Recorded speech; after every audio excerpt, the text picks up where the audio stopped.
Hello again, everybody, and welcome to the Jim Cornette Experience, where today, Fear and Loathing in the WWE Writers' Room, who's suing Vince McMahon this week, and all the latest grappling news. And to join me in all this and so much more frivolity, Hawaiian Brian, the podcasting lion, the king of the Arcadian Vanguard Podcast Network, Mr. Co-host to you. He's the Hunter S. Thompson of podcasting, the great Brian Last, everybody. Aloha, Jim. A pleasure to be here once again. Of course, Hunter S. Thompson was from Louisville, Kentucky, so maybe you're the Hunter S. Thompson of wrestling podcasting. No, I'm the one with the loathing, and you're the one that should have the fear. You're Dr. Gonzo, I guess. Oh, I'm gonna gonzo your bongos, pal. I'll tell you what. At Circus? Where are we doing this? You know what you have done to me, and I'm gonna reveal to the people that I'm about to pull my hair out over the goddamn internet situation. Here's you're blaming my headphones. Because, folks, I'll tell you right now, there is no sound coming out of one of the sides of my headset, my headphones, only a little bit of sound coming out of the other side. And it's actually the one that the sound comes out of is my bad ear anyway, because I'm half deaf. And so I've had to turn my headphones around so they're not shaped for my head that way, and they're fucking about to fall off the back of my head. And I've been driven through a goddamn procedure for the past nigh on 45 minutes. It's made me want to put my fist through this fucking monitor and reboot this computer with my goddamn foot, but I'm afraid I'll break my toe. What about electrocution? You're not afraid of electrocution? If I can kill this fucking thing by electrocuting it, I'll try that. No, by yourself getting electrocuted. You stick your foot into the monitor and all of a sudden... I'm going to take this son of a bitch with me. But you laugh. You are blaming my headphones, but this has coincided with a website that will not be named maybe until later in the program when I get really pissed off. You had me go to this particular website to research one of the big breaking topics that we're going to talk about on today's program. And doing that, it froze my fucking computer up, and I couldn't get the goddamn shit off the screen. And then finally it all went away, and then I couldn't reconnect to anything.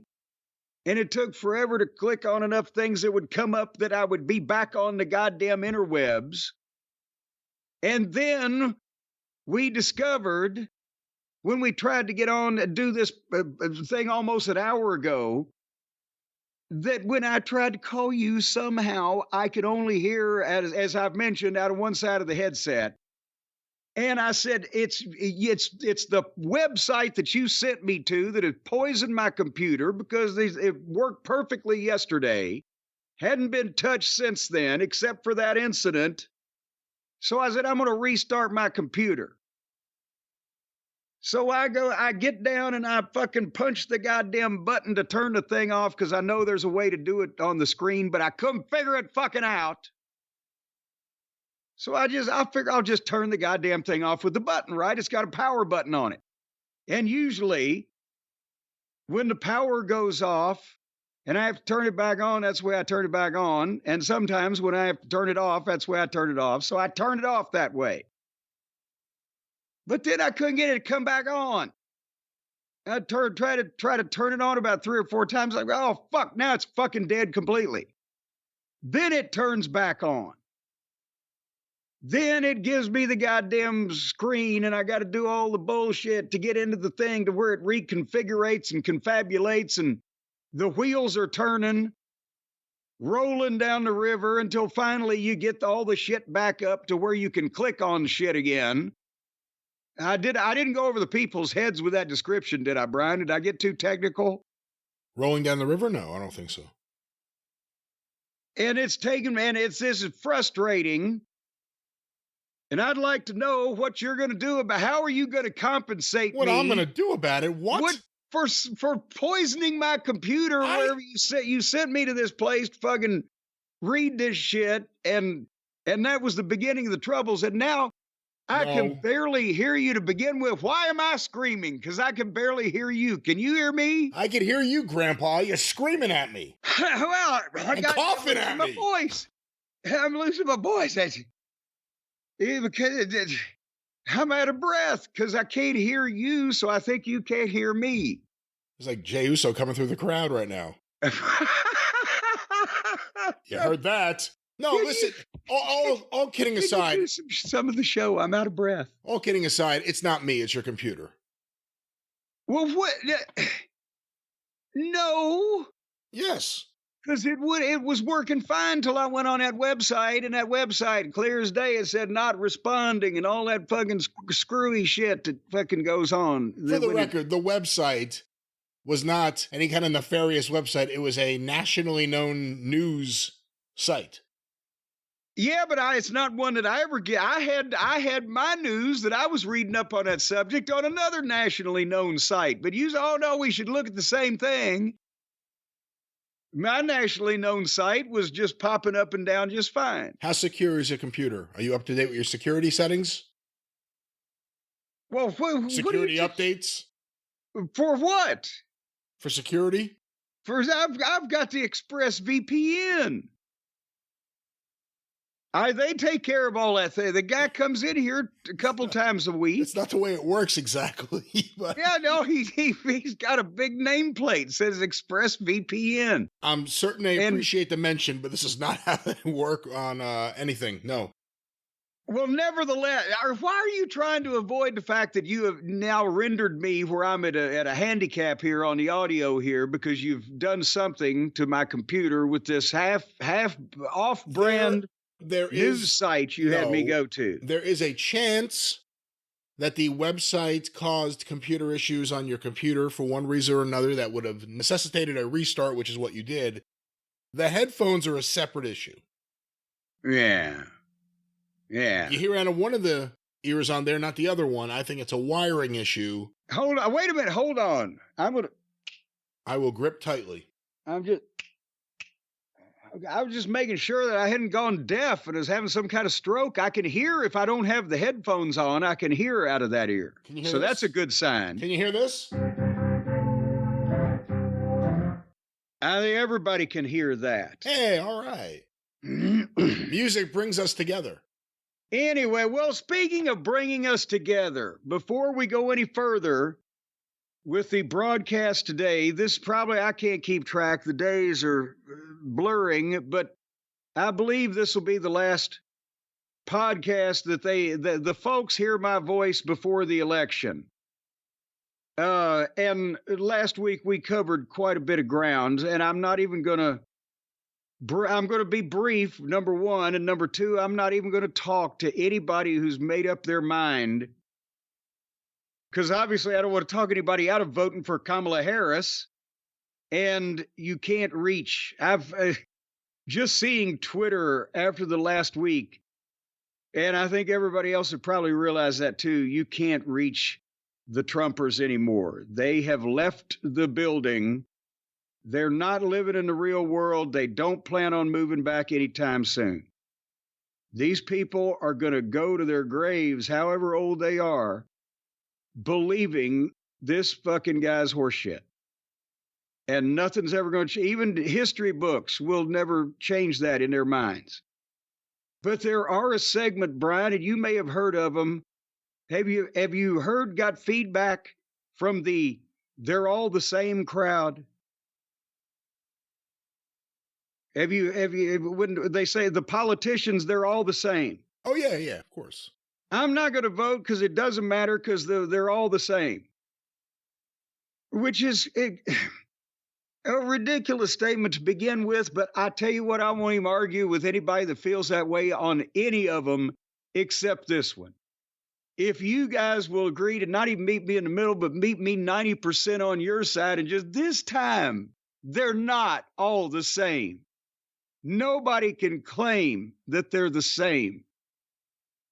And if you're not going to vote because you think they're all then meet me. I'm I'm all the way over 9 out of 10 parts on your side. Just meet me that far and say this time I'll go vote to save the fucking world.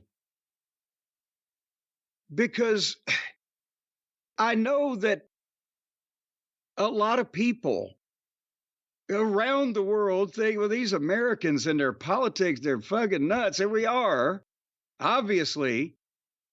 But they laugh at us and they shouldn't be laughing. Because guess what, folks? The president of the United States can not only fuck up the United States, he can fuck up the world.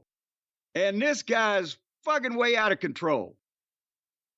So admit one time they're not all the same, because never in the 250-year history of the United States of America has a former president's chief of staff, a 4-star general, come out and said he's unfit, he's a fascist, he is a danger, a clear and present danger to the country, and should never be allowed near the Oval Office again.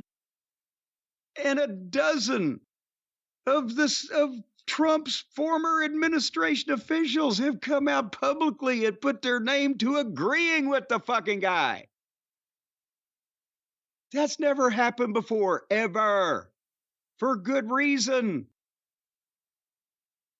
So, and these are 4-star generals and people who, if they say that this guy should not have the fucking codes and not be let in on the secrets publicly, attaching their names to it, then I think the whole world better listen, and they better have their fingers crossed. And it's still half and half for some reason. So basically, we're going to find out 2 things. Number one, can the United States of America's citizens live up to the responsibility that we have as the most powerful nation in the world by not fucking the world up?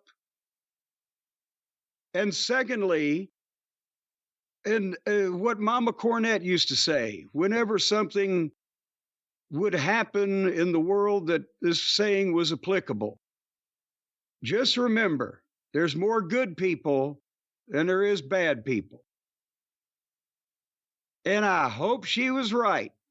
We'll find out on Tuesday.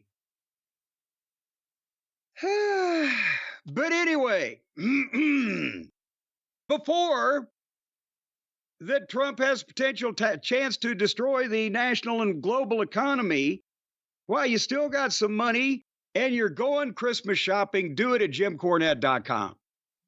What kind of transition is it? Before the end of the world, spend your money here. What the hell is that? Well, fuck, we either ain't gonna have it or we ain't gonna need it for very long. It's all coming to an end, so give it to me.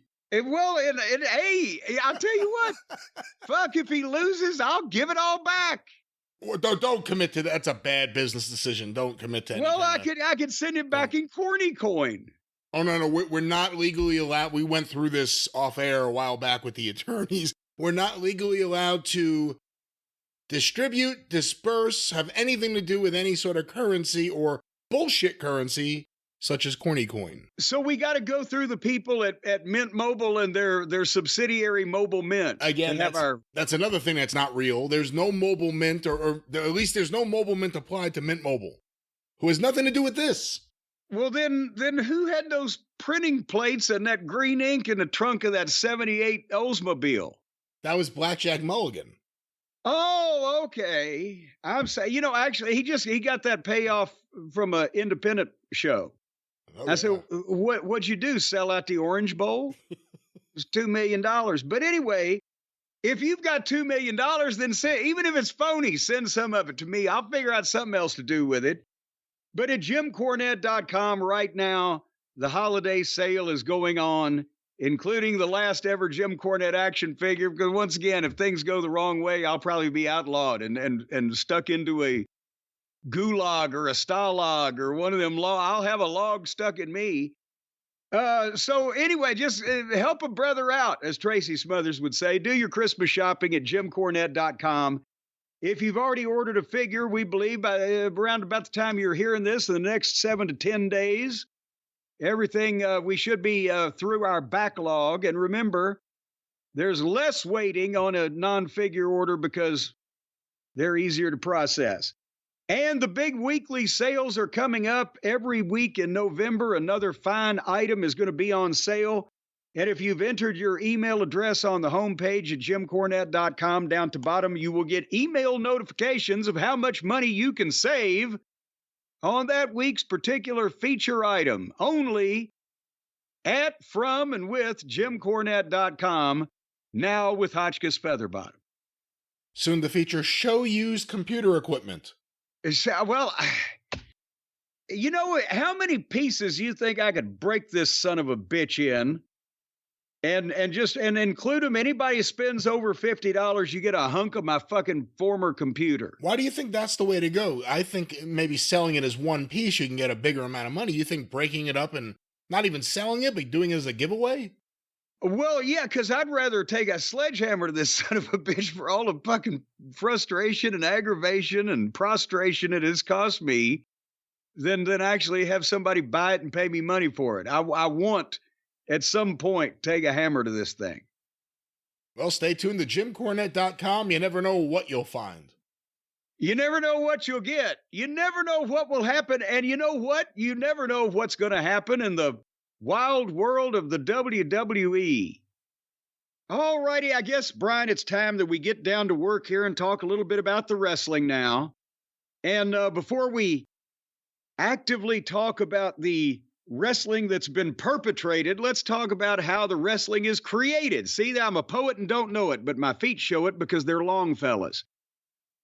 There was an article in Rolling Stone, of all places. God damn, is everybody now sold their soul for wrestling instead of rock and roll? Wrestling gets you clicks more than rock and roll does. Well, I guess that's true these days. But anyway, they've done a story on the writer's room in the WWE. Apparently, they have their own room like Wally and Beaver. I wonder if they're sleeping in bunk beds. But the writer's room at the WWE, and specifically one former writer person. What were you going to say? They didn't have a bunk bed. Well, there's more writers than there was Wally and Beaver. Well, that's true. And how do you know what they were sleeping in when they were younger, before they went on the air and went Hollywood? They could have been sleeping in a chest of drawers. That was them going Hollywood, having two beds? Well, yeah. All right. Well, let's go back to... That was back in the 50s. You kept those kids in a compact area where you could keep an eye on them. Well, let's go to the complete opposite of Hollywood, Stamford, Connecticut. All right. Anyway, apparently there was a writer named Michael Leonardi who is mentioned here. A lot of the others are just a former writer or, unnamed people, but this guy, they lead off with him. He was fired in 2016 and told by an HR representative and the head writer at the time that he was not fit for the role. First of all, do we ever know who the actual head writer is? Do they publicly admit that? Well, again, things may be a little bit different now than they were under Vince McMahon, but in the past, there were certain names that we knew. Brian Gewirtz, I believe would be one of them, right? He was the head writer after Vince Russo and Ed Ferrara. We knew their names. Wasn't really a writing team then. It was a smaller group of people. And then after that, it became, I think, Vince McMahon convinced himself with all the success they had that, we're making movies, that old bullshit line. And all of a sudden he had a team of writers who... Yeah, but how many movies have 27 different writers? Not many. One guy wrote Rocky, right? Stallone. Yeah. So that's the point I was going to make as we get later on in this, is they say there's a room of, all these various writers. What they fucking writing, I don't know. But anyway, that's the thing, is it starts out with this guy getting fired, and he said, well, I'd gotten a promotion and a raise and positive feedback. He'd been there for 10 months, but then a week prior to his dismissal, John Laurinaitis asked to sit on his face, and then there was a big problem. What, did you say sit or shit? It's a WWE. Anything could happen in the WWE. Anything could happen. Expect the unexpected. I certainly would expect that. But anyway, he says a week prior to his dismissal, he was dressed down by the company's then CEO, Vince McMahon, for making a last-minute minor change to a script that he and the other wrestlers thought was racially insensitive. And other wrestlers, not other writers, other wrestlers. Okay. Yes, other wrestlers. But then when it's I'm trying to see, because this is a very long article, folks, and we're not going to read you everything, but I'm trying to see when they recount it in the body of the story. Here is where it is explained in the body of the article. During the taping of a Monday Night Raw segment that aired on Martin Luther King Jr. Day in 2016, he was producing On the Road with R-Truth, Titus O'Neil, and Mark Henry, and Neville. Neville is now Pac, is he not? A bastard, yeah. Well, now we don't need to be vulgar about it. But anyway, so as Leonardi described it, in a video he posted to LinkedIn this past February. So he put a video up about this on the internet? For potential people to hire him, I guess. LinkedIn's where you go to try to find jobs and shit, don't you? Well, then why is he talking about why he got fired? But anyway, he said the script called for Neville to speak up and tell everyone else that he's got a dream too, and that dream is to win the Royal Rumble. Referencing the civil rights leader's historic 1963 speech at the Lincoln Memorial.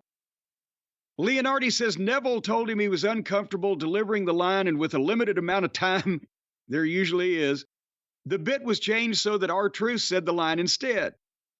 And Leonardi says his boss at the time, Dave Kapoor, approved the change. Kapoor could not be reached for comment, neither Neville and R-Truth either.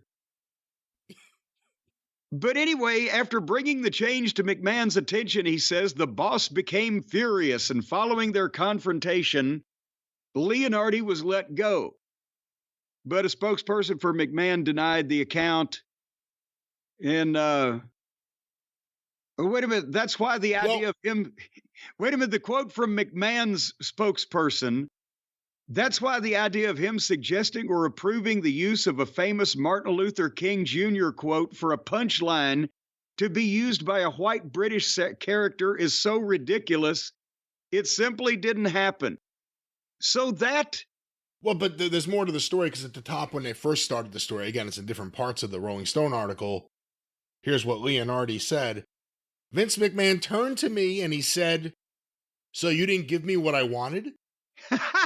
Leonardi tells Rolling Stone. "I said, I understand. I'm sorry. We all went over it and felt good about it. And we just made a small tweak." And then he started just yelling at me.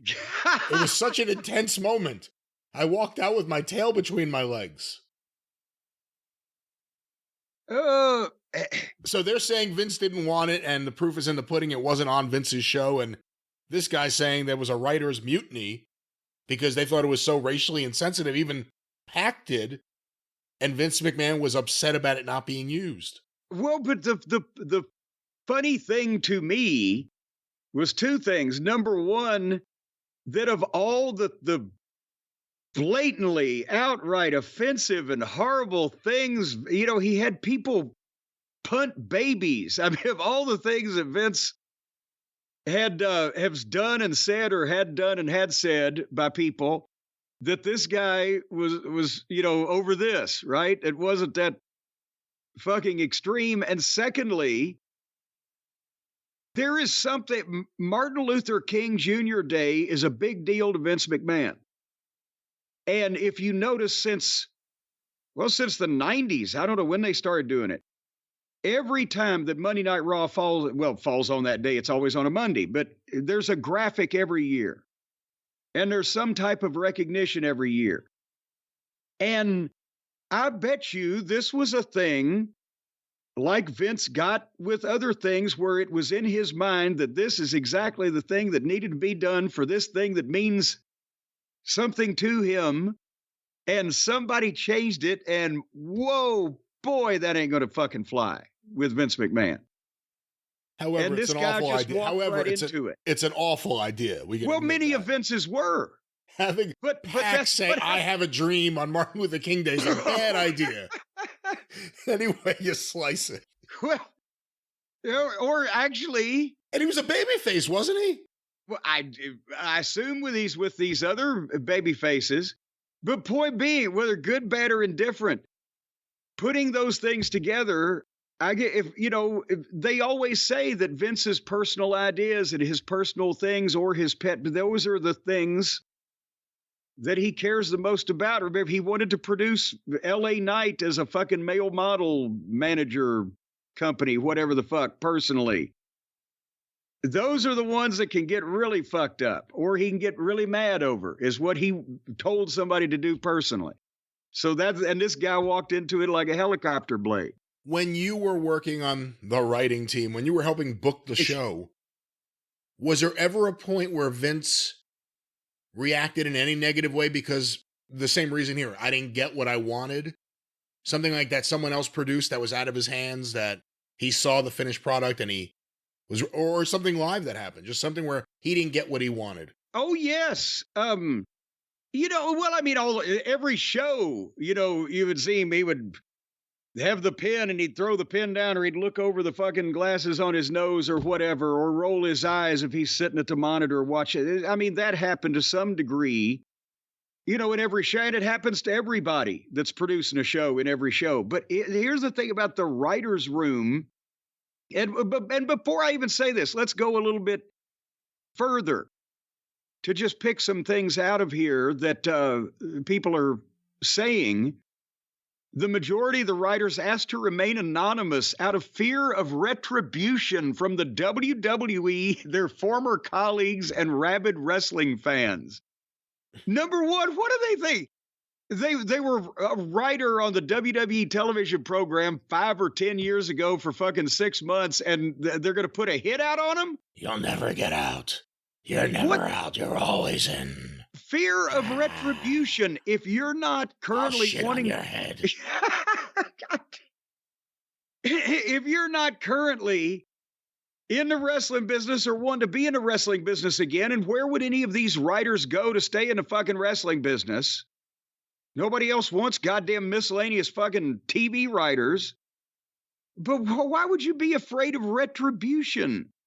What are rabid wrestling fans going to do if you're a faceless person with a name of John Smith quoted in a Rolling Stone article?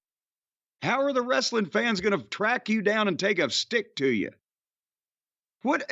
Is this the producer of General Hospital? I'm just a fan. You better not hire George. But anyway, no, here's the cut. One former writer tells Rolling Stone WWE is a kingdom ruled by fear. It is the motivating factor everywhere. Fear. Now, that's not something only writers have said. That has been said a lot about the way Vince, especially in the later years, ruled WWE. That people walked on eggshells.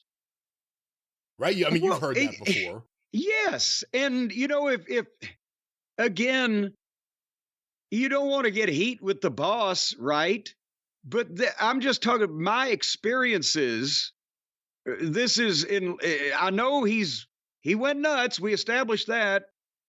But my experiences are nothing like any of this. And I don't know what. I was in the writer's room, and I say that because we were writing. It was Vince's goddamn dining room on the table. But me and Vince and Bruce, or me and Vince and Bruce and Shitstain, or me and Vince and Bruce and Jim Ross. And, occasionally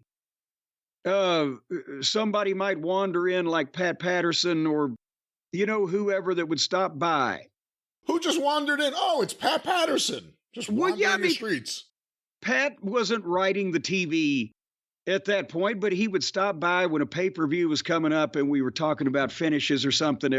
Nevertheless, it was a group of between 3 and half a dozen people. And there was no, even with us, except for me and Shitstain, I don't remember any outright yelling, like, what the fuck? I remember people getting, enthusiastic and say, oh, come on, you really mean you don't think if he punches him in the face with a fucking toilet seat, that's great, whatever, right? But nobody was mad. Nobody was being personally belittled. Nobody was scared of anything. What the fuck? I'm frustrated, yes. Tired, yes. Burnout, yes. Mentally. Ready to do anything else but, yes. All those things I have felt, but not scared or bullied. And so I don't know. You think Vince treats wrestling people differently than he would treat generic writers? Well, but hold on here. Where is it that they got to stand up? God damn, this is a long article. I'm trying to.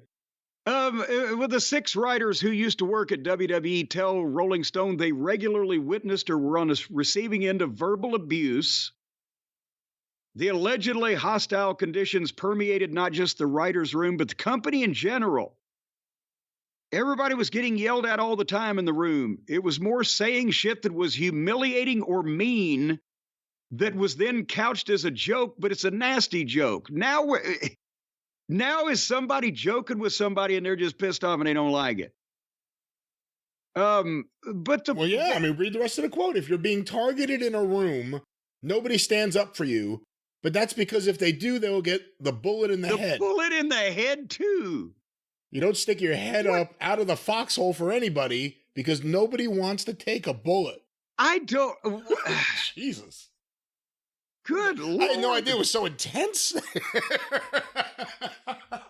Well, and that's the thing. There's the quote that I was talking about was, it's a deal where the writers are told when Vince walks into the room, you've got to stand up. And you said, well, maybe it's not, it's wrestling people that he doesn't talk to like that. But no, number one, I never stood up when Vince came in the fucking room and nobody ever told me to, and nobody ever asked me to. But I'm not even talking about the writer's room now. I've seen Vince in the general production meetings. I don't know how many, 3 in years, we had 2 a fucking week, hundreds of production meetings with the people that work at the studio, or the people that work in the office in Stamford, the old Titan Tower, but in different departments like marketing, or somebody that's going to be there to the event market reps that help sell the tickets and work with the buildings, regular employees, right? I don't remember anybody giving Vince a standing ovation when he walked in a fucking room. And in many of those cases, I was walking in the room with Vince because I was stuck in the car with him, and nobody fucking stood up for me either when I was behind Vince. I don't know what is going on here. Well, according to the article here, well, actually, that's the way the paragraph begins. According to the former WWE writers who spoke to Rolling Stone, the TV writers' room was unlike any other they'd experienced. For one thing, the fact that McMahon himself, the CEO of a company of more than 800 people, regularly joined and supervised the small staff of writers. Around 20 to 25 people. A small staff of writers, around 20 to 25. Depending on whether the show is being produced at headquarters or on the road. Good Lord. There were also unconventional rules, including a formal... Well, wait a minute. Hold on. What you just said.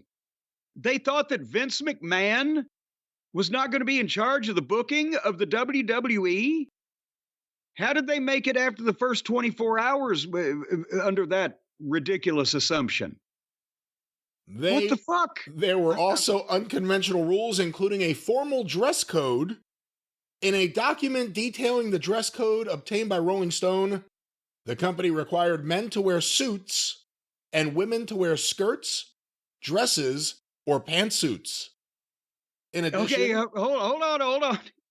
No blue jeans! Well, I've talked about this. at the production meeting or at the arena, at the building, from the time you go in the arena till the time you come out. Yes, he wanted. Well, he didn't want suits either, but shirts, pants, a jacket. There were no women on the writing team at that point, thankfully. But any of the women that worked in the studio, again, I mean, they wore what they wore, but I don't know. I don't remember anybody dressing like they were going to a goddamn board meeting at the office to go to television when you were on the production crew. But no, when we were writing the show, and again, we were at Vince was wearing a goddamn sweatshirt and sweatpants with his fucking hair all sideways because he just worked out for 2 hours before we got there at 9:00 in the morning. So I was sweatpantsing and fucking t-shirting it even at that point. But at the office or at the building, he wants you to perk up a bit. Well, let me continue here. Okay, well, you can. In addition, all employees were instructed to keep their shoes shined at all times. Was that a rule when you were there? Yeah, I didn't have shoes you could shine. I wore dress shoes for the first 2 months that I worked in the office, and with my flat feet, I got up in the morning and couldn't fucking put weight on them. So I went and got a brand of Nike hiking boots that looked like black high-top leather tennis shoes, and that's what I wore. And I wore those for the next 15 fucking years. They were comfy as fuck. Do you think that's the reason there's the rules, the Jim Cornette incidents where he wouldn't? Well, maybe I caused this, but no. What I do? What? Okay, I don't know. I shall continue. There were other policies the former writers say were atypical compared to entertainment industry standards. The writers allege they were told not to sneeze in front of McMahon because he saw it as a sign of weakness, and to always push their chairs in when they got up from a table.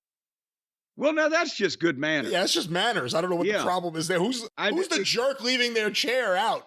That's what I want to know. Yeah, and we know about the sneezing thing, although that was actually, I've had a cold and sneezed the fuck out of Vince McMahon one day, trying to fucking illustrate to him how miserable I was and see if he would tell me to go. It was one of those deals where, well, Cornette, you think you can make it? I'll be okay, Vince. Trying to get him to say, just go home. But he wouldn't be the first one to crack. That's one of the more underrated Vince's completely insane stories. The idea that, like, when he would sneeze in front of people, he would be like, oh, God damn it. He'd just get mad at himself for having a reaction that is involuntary. That's part of humanity. It's part of living. He's nuts. But anyway, I'll go back to this. The writers say they were also instructed to stand whenever McMahon walked into the room and to sit down only after he took his seat. I think they used to write for the Pope, didn't they? Yeah, really. Is this like Vince's courtroom fantasy? What is this? He's the judge? And now, somebody say, oh, they're taking up for Vince. No, we're admitting that Vince McMahon is a very bizarre individual, but some of this stuff is not my experience, at least back in the day. We have a quote from a Vince spokesperson. Many of the anonymous writers' claims bear no resemblance to the reality of the writer's room. Vince never told people to stand up when he entered the room. That's ludicrous. The former writers who spoke with Rolling Stone say that while they did not hear the directive from McMahon himself, they were instructed by their managers to follow this rule. What do you think that Vince thought when one day out of the blue, all of a sudden it had never happened before, and he walks in the fucking production meeting or whatever, in the writer's room, and they all just stand up? Do you think that maybe he was like, well, I don't want to hurt their feelings. They're trying to show me respect, so he let them keep doing it? Because again... And who are the managers? Is Bruce Pritchard the manager? Well, I don't know. Or was he? Instructed by their managers. We didn't have fucking managers, for one thing, when I was there. Would JR, the head of talent relations, would he have been managing us? Most unorthodox of all was McMahon's direct say in the final scripts, the writers say. Until he stepped down as CEO and chairman of the company 2 years ago, McMahon was closely involved in every single script. No shit, Sherlock. The former writers describe a process that was hardly collaborative. Writers would pitch story ideas to lower-level supervisors and head writers. And, on days McMahon was in the room, directly to him. They would sometimes produce multiple versions of scripts. But ultimately, they say, McMahon changed storylines, even ones he previously approved, and entire scripts on the day of the taping. He, quote, destroyed everything by the time we got to air. Seemingly just to exert his dominance, one former writer says. Again, please tell us something that we don't know. What, again, remember, I've called it the ceremonial turning in of the papers. Okay, we spent Wednesday, we talked about all these things, we got, okay, now we do the formats, and we fucking take them back, and no. Let's do this. See, that can't be healthy for a writer. The idea that you're constantly submitting things and even collaborating with the person in charge on the ideas, and then like the day of, they're just like, fuck it, we'll do something else every week. And now, to be honest, sometimes it was because one of the main players in the fucking on the talent roster had some issue back in those days, whether it be attitude issue or substance issue or whatever the fuck, but most of the time it's just Vince, let's do this, and this guy will do this over here, and blah, blah, blah. It just changed everything. Another quote here. It doesn't really matter what he said in that creative room, or if he loved it at an earlier point. It was still going to get torn up before the show. By the time Monday rolled around and we were all in the production meeting, something else was going to happen. It almost felt like a joke. Like we were just there to satisfy Vince's whims. We were all Vince McMahon transcribers. There you go. That's it.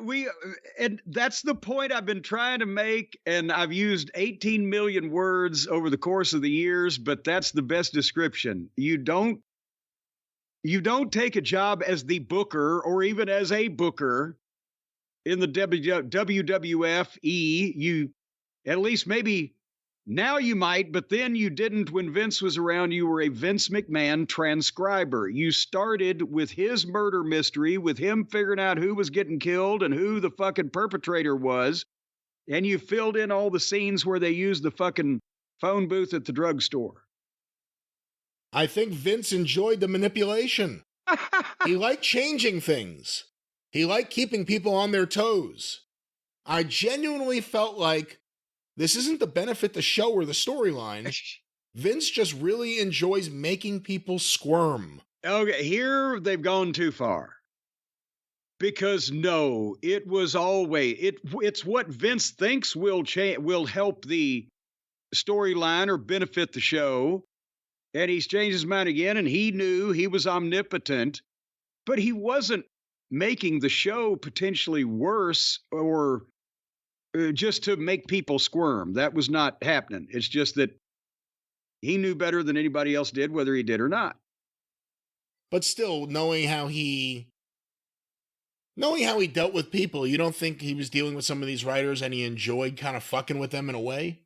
Well, yeah, and I think also a lot of this is these are people who have apparently had normal jobs and or were kind of normal fucking boring people, and they don't get the fucking ribbage that goes on in the wrestling business. I'm not even talking about from Vince, but I just think if Michael Hayes or even Bruce Pritchard or, anybody, I don't know who else is there that's ever actually been in the real wrestling business, are going to bust somebody's balls and they're not capable of coming back or don't feel comfortable with it because that's not what they did. And when they worked for Exxon or whatever the fuck, I can say, yeah, they probably wouldn't enjoy themselves. But if you fucking fire back and do the same goddamn thing, people leave you fucking alone, or they just continue to joust with you and you joust back with them. But again, things are probably a lot different today, and Vince is a lot different today, the last 10 years or so, than when you were there. Here's another example.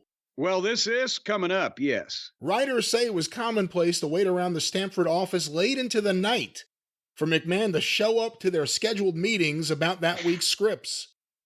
One former writer says they would often wait for hours and you wouldn't know why you were waiting. The writers claim meetings sometimes did not start until midnight and did not wrap until 2, 3, or 4 in the morning. See, this... And Vince McMahon's spokesperson basically confirmed it and said this is part of working in the entertainment industry. Long hours, crazy days, but that's very different than you and what you experienced. Well, yeah, and this is what surprises me because... Yes, Vince could be late if he was already in another meeting or on the phone with somebody. I've talked about a million times. You'd be sitting around waiting for him to get off the fucking phone, but you had already started. He wanted you there at 9 o'clock in the morning on Wednesday and at his house. And as I've mentioned, in Connecticut, that required you to leave from where I lived 40 miles away at about 7 o'clock. 2 hours on that goddamn miserable highway. You missed the Merritt Parkway? Oh, fuck. Yeah, I'd like to fucking miss it for the rest of my life.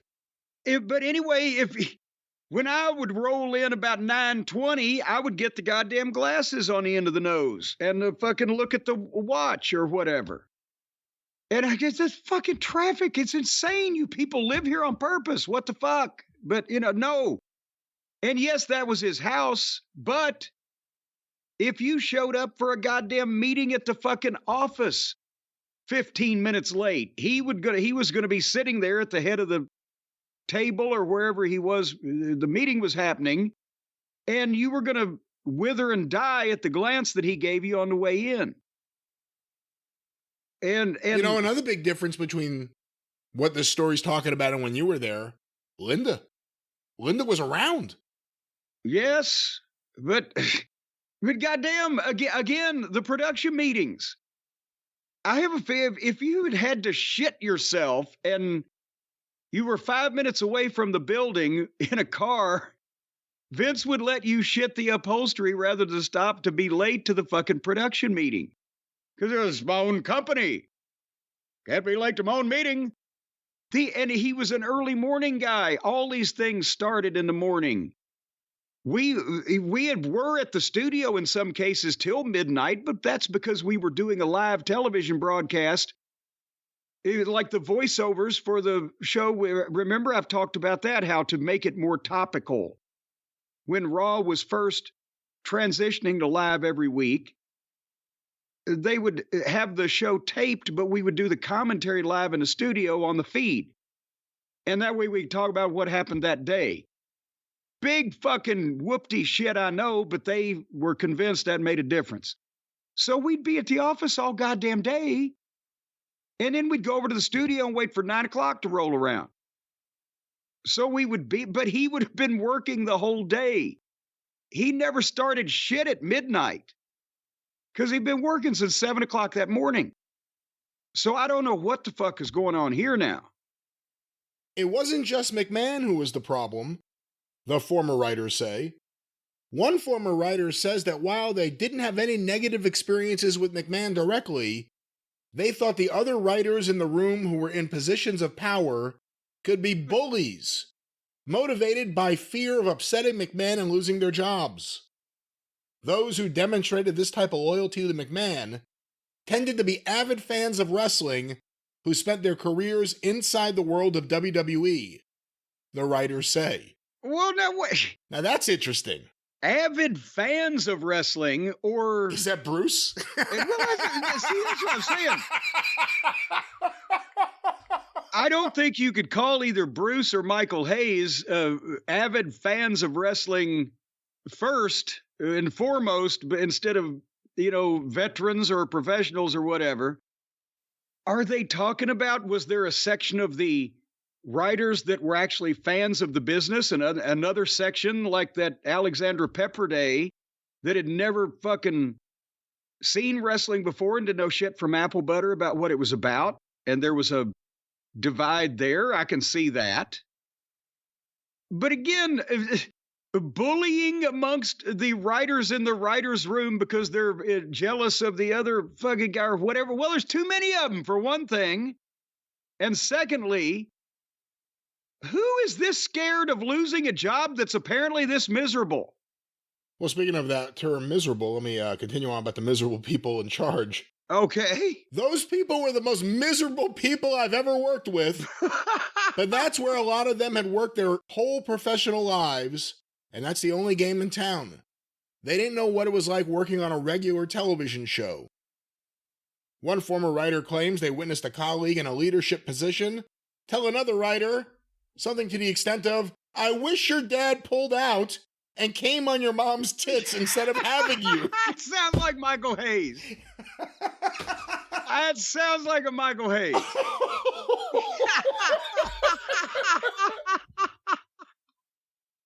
Oh, he was, and if you responded, well, he was saving the good shit for your mother. What the fuck?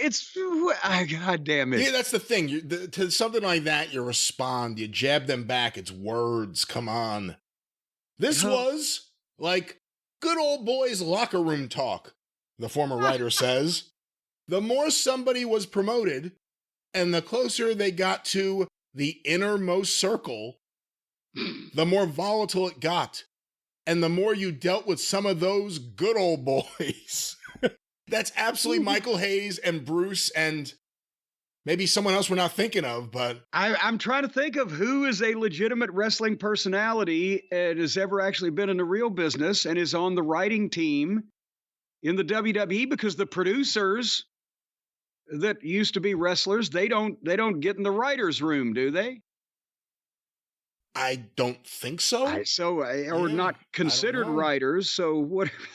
But what are the jokes on us? And it was Stephanie. What?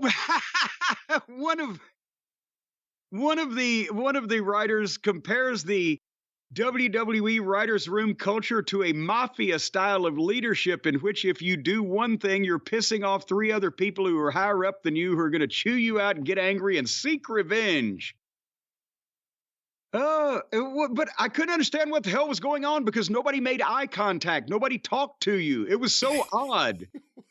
Everybody's scared, and the only laughs are at someone else's expense. Everybody is emotionally shut down because of the verbal beating that they take and the humiliation. I mean, if Vince pushed me in his swimming pool one time. Is that considered bullying? But that's happened. Everybody got pushed in the pool, but only once. Once you had your dip in the pool, then it was on to other people. Didn't Shane get Vince? Shane got Vince one time, yes, I think. But and see, that's the thing. They had a routine that they would work people with. Like Bruce got me because we were sitting out by the pool one day, and I can't remember how it came up or how he presented it, but Bruce was dead serious that there was something, Vince had something written on the bottom of the pool that coincided with some fucking big show or something. I said, I don't see anything. He said, no, if you look close, it's right in the middle. And I'm like, I don't see it. And that's how they get you to get closer to the fucking pool and they shove you in or whatever. But again, why is everybody so scared if they're so miserable? And they'll say, hey, you know what? Fire me. Because I'll tell you what, I was treated the best and, pretty much acknowledged in my complaints the times that I said, you know what, I can be fucking back in Tennessee in 12 hours. Tell me now so that I can gas up my car. The famous thing where you yelled at Kevin Dunn in the meeting. Yes. And told him about his teeth, which caused him to later cry. Yes. Vince was there when that happened, right?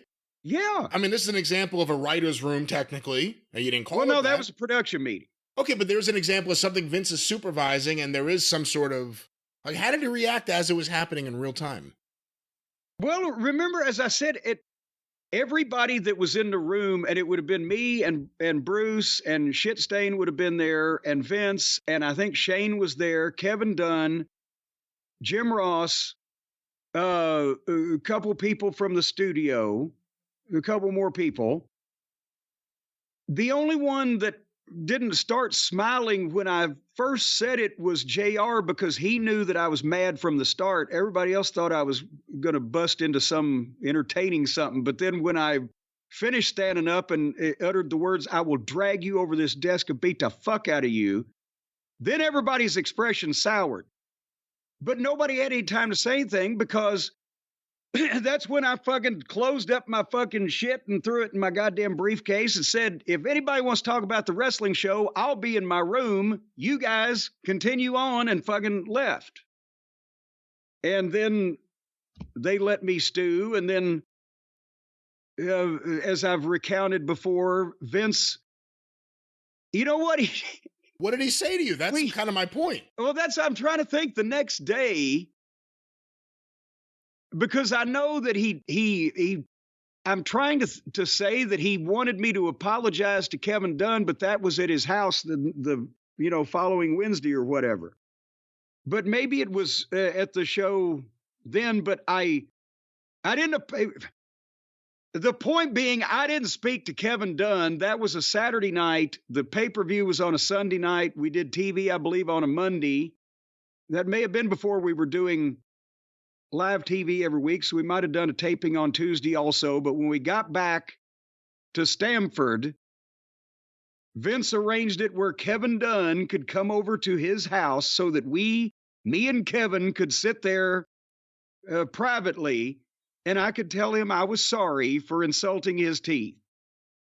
Oh, because I never realized it happened at the house. I thought you guys ended up meeting at the office. No. Huh. He had Kevin come over to the fucking house. And the way that, again, Vince's Jedi mind tricks, I wanted to apologize to this motherfucker like I wanted to cut my right fucking arm off. But Vince said, he's important to the company. He's been here a long time, and he's very sensitive, and you've hurt his feelings. I said, well, he fucking hurt mine too, but nevertheless, if it means this much to everybody, I'll apologize. So I was going to go through the fucking motions, which I kind of still did, until the fucker started crying and talking to me about how the kids used to make fun of his teeth when he was in school. But then I was thinking, you make hundreds of thousands of dollars. This was before the stock deal. You make hundreds of thousands of dollars a year, get your fucking teeth fixed.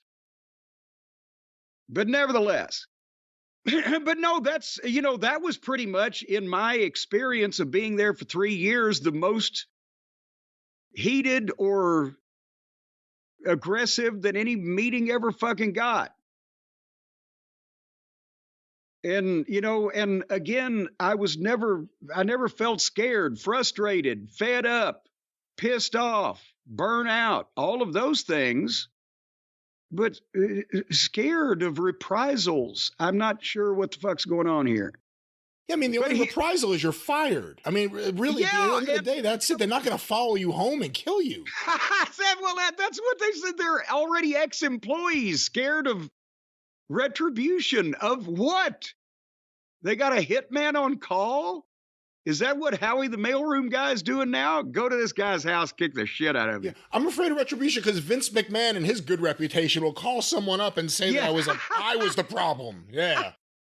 But anyway, would you like to delve into the former female writers' comments? Oh, let me get to that. This is, again, it's a lot of stuff here, and it's all very long. Here it is. Women in the WWE writers' room face specific challenges. Of the former writers who spoke with Rolling Stone, the women say they felt othered and became hyper-aware of their gender because of how they were treated by male writers. One former writer... Okay, if they already don't know which gender they are and that they're the other gender from the other gender that's opposite them, then I'm not sure... That is funny wording. What's happening here? Became hyper-aware. I always knew I was a girl, but now... I'm super aware that I'm a girl. One former writer says people would comment on her outfits and touch her in ways that felt unnecessary, even though the behaviors weren't explicitly sexual. She says that Swami will bark. She says it felt like a means of controlling her in a way that didn't happen to the men in the writer's room. Here's a quote. They would touch me where they would have me come closer to them. They would pull me by my waist to come somewhere or move closer to them. I'm just super aware that it's kind of close to my butt. What? And most people don't touch me by the waist ever. I thought, this is strange. And I have to say, she's not wrong. That is fucking strange. And again, especially if it's Bruce or Michael Hayes that we're talking about again. Well, then it's creepy too. And if you were Bruce, would you want to touch Michael Hayes by the waist or anything else? But, okay, again, there were no women writers, but there were women working in the production department in the studio. Jennifer Good was a producer there for years. She was at all the major meetings. She handled a lot of the shows. I don't remember anybody ever steering her around the room by her waist. So maybe this person should have said something about that person, because, that doesn't sound kosher to me.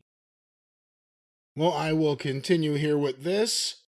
2 former writers tell Rolling Stone they took their complaints to Human Resources. One was subsequently fired from her position, a decision she interpreted as retaliation. According to former writers, enough female writers complained about their treatment to WWE HR in 2020 that leadership held a Zoom meeting they referred to as a woman's forum, in which the affected writers were encouraged to collectively air their grievances. One former writer says she grew emotional when she told everyone in the meeting that she didn't feel safe with her coworkers. But the other writers are her... Another woman who attended the meeting says the leadership staffers there were dismissive of women's claims. They did it just to appease us, but they didn't take it seriously at all. By the way, that's 2020. In terms of all the Vince and Janelle Grant stuff, that's right in the midst of it, isn't it? It would seem to be. So in terms of culture, in terms of the culture around Vince and Vince's enablers and everything else, you would have to think that's kind of like almost the end of this kind of shit, this period of whatever the fuck was going on, grabbing women by the waist to move them. Move here. What the fuck is that? Move there. Again, I don't know what they started doing up there. But at the same time, here, continuing on, and I'll make this point, they say, one male senior staffer said, come see me if you have a problem. You people are acting like middle schoolers, whatever. There may be an element of all of this in there, but one former writer who says they have a history dealing with anxiety also says their mental health was impacted by their time working at WWE. They say they were allegedly driven to having crippling panic attacks because of the job. But when they brought the concerns to HR, nobody ever followed up or took any course of action. That maybe that's because you need to not do this job. If you are having a crippling attack because of the job you are doing, but the descriptioners, you're kind of getting yelled at, you don't, and I know I have a hard time, and I'm trying to sympathize with the writers, and you shouldn't be being steered around by your waist, but a lot of these people are talking about, well, the wrestling culture and the good old boy network and blah, blah, blah. They obviously don't have any motivation for being in the wrestling business. They got a job with the WWE because they're TV writers and they want to write a TV show. So if they're not in love with the business and under its spell, why are they putting up with this? And part of the problem with the product is that there are so many people that they have allowed to become writers that have never seen a goddamn wrestling show before. And I've been in contact with a few of those in my time. And the other side, the good old boys and the wrestling people, feel the same way about the writers. What a bunch of fucking nitwits. So that's what they've done. The company, if anything, has put two completely different kinds of groups of people in the same room and expect them to work together. And the regular TV writers think that the wrestling people are crazy, but the wrestling people think the TV writers are fucking idiots because they don't know anything about wrestling. On the other hand, if it's Bruce or Michael Hayes that we're talking about who are saying, you're all acting like middle schoolers if they go to HR, trying to talk them out of going to HR, or come see me if you have a problem, one former writer alleges, which is such bullshit because he's part of the problem too. He enabled Vince with everything that he did. You know, it was a really unhealthy last several years of Vince McMahon's run. And, you know, the other thing is this is coming out now. You would have to say this is not currently reflective of what's going on there in WWE. So it's kind of, we're talking about almost like a dead company or, you know, a different regime. It's a different world altogether right now with WWE. Well, yeah. And, you know, again, it was different when I was there, and it's different now that Vince is not there. But I don't see how things got to this point that people are walking down the hallway like, oh shit, somebody's going to fire me or yell at me. You know, there was none of that. Yeah, again, everybody was always scared of Vince, but scared of Vince like you're normally scared of pissing the boss off, not like he's Don Corleone. And I think this is a combination of some people in that company apparently went fucking berserk when they became publicly traded. And a lot of these people don't need to be in the wrestling business. Both of these things can be true. Tatalia's a pimp. What I didn't know until now was it was Triple H all along. Well, there it is, the topsy-turvy world of the writer's room under Vince McMahon, although, again, some of his enablers are still in the company, and Vince does still own stock, so it always makes you have to question if he does still have a voice in the room, if the people that were his voice in the room are still there. But that was that story. That was that story, and I'll tell you what, by cracky, if you want to tell other people what the story is, you need a good phone plan, Brian. Yes, you do. Yes, you do. You need to tell anybody anything. You need a good phone plan. And Brian, guess what I got? You got a good phone plan? I got a good phone plan. Well, it's about time. Mint Mobile's phone plan, $15 a month. It's the cheapest it's not only the cheapest in town, it's the cheapest in the country. Now they may have one on the Arctic Circle that's cheaper than Mint Mobile's $15 a month phone plan. But who the fuck are you going to call in the Arctic Circle? An explorer. Admiral Peary, maybe. Or a cute little penguin. But if you are down anywhere below the Arctic Circle in this world and you want a great premium wireless plan that gives you high-speed data, unlimited talk and text, the nation's largest 5G network, and you can use your own phone, then go to mintmobile.com right now because they got the deal. As we mentioned, $15 a month. When you get the 3-month plans, that's $45, but that's just mathematics. And you will be able to call anybody, text anybody. As a matter of fact, I understand that you can not only call or text anybody, but Brian, now they can call and text you. Well, yes, of course. Well, you said, of course, like everybody's plan is like that. Well, with Mint Mobile, everyone's plan is like that. Well, with Mint Mobile, but not with everybody. That's why you should be with some of these other people. That's the point. As a matter of fact, one of the other companies has a deal where you can only make phone calls on Tuesdays. That sucks. Well, yeah, think about the rest of the week. If your house catches on fire on a Wednesday morning, you're going to have to wait 6 days to call the fire department. You don't want to do that, do you? No, it doesn't seem reasonable at all. Well, that's why you need to get Mint Mobile, to be reasonable. So ditch the overpriced wireless, ditch the substandard performance and the subpar technology, and go with the real winners, the Mint Mobile. And that is at mintmobile.com/JCE is how you get that $15 a month deal. 3 months, $45, $15 a month, mintmobile.com/JCE. And then, boy, just sit back and start texting people. Just text them just send them pictures. No, we've discussed this. Do not just randomly send people stuff. No, just send everybody shit. It's free. Exactly, no. You could stop with no. Send some guy down the street a picture of your backyard. Why?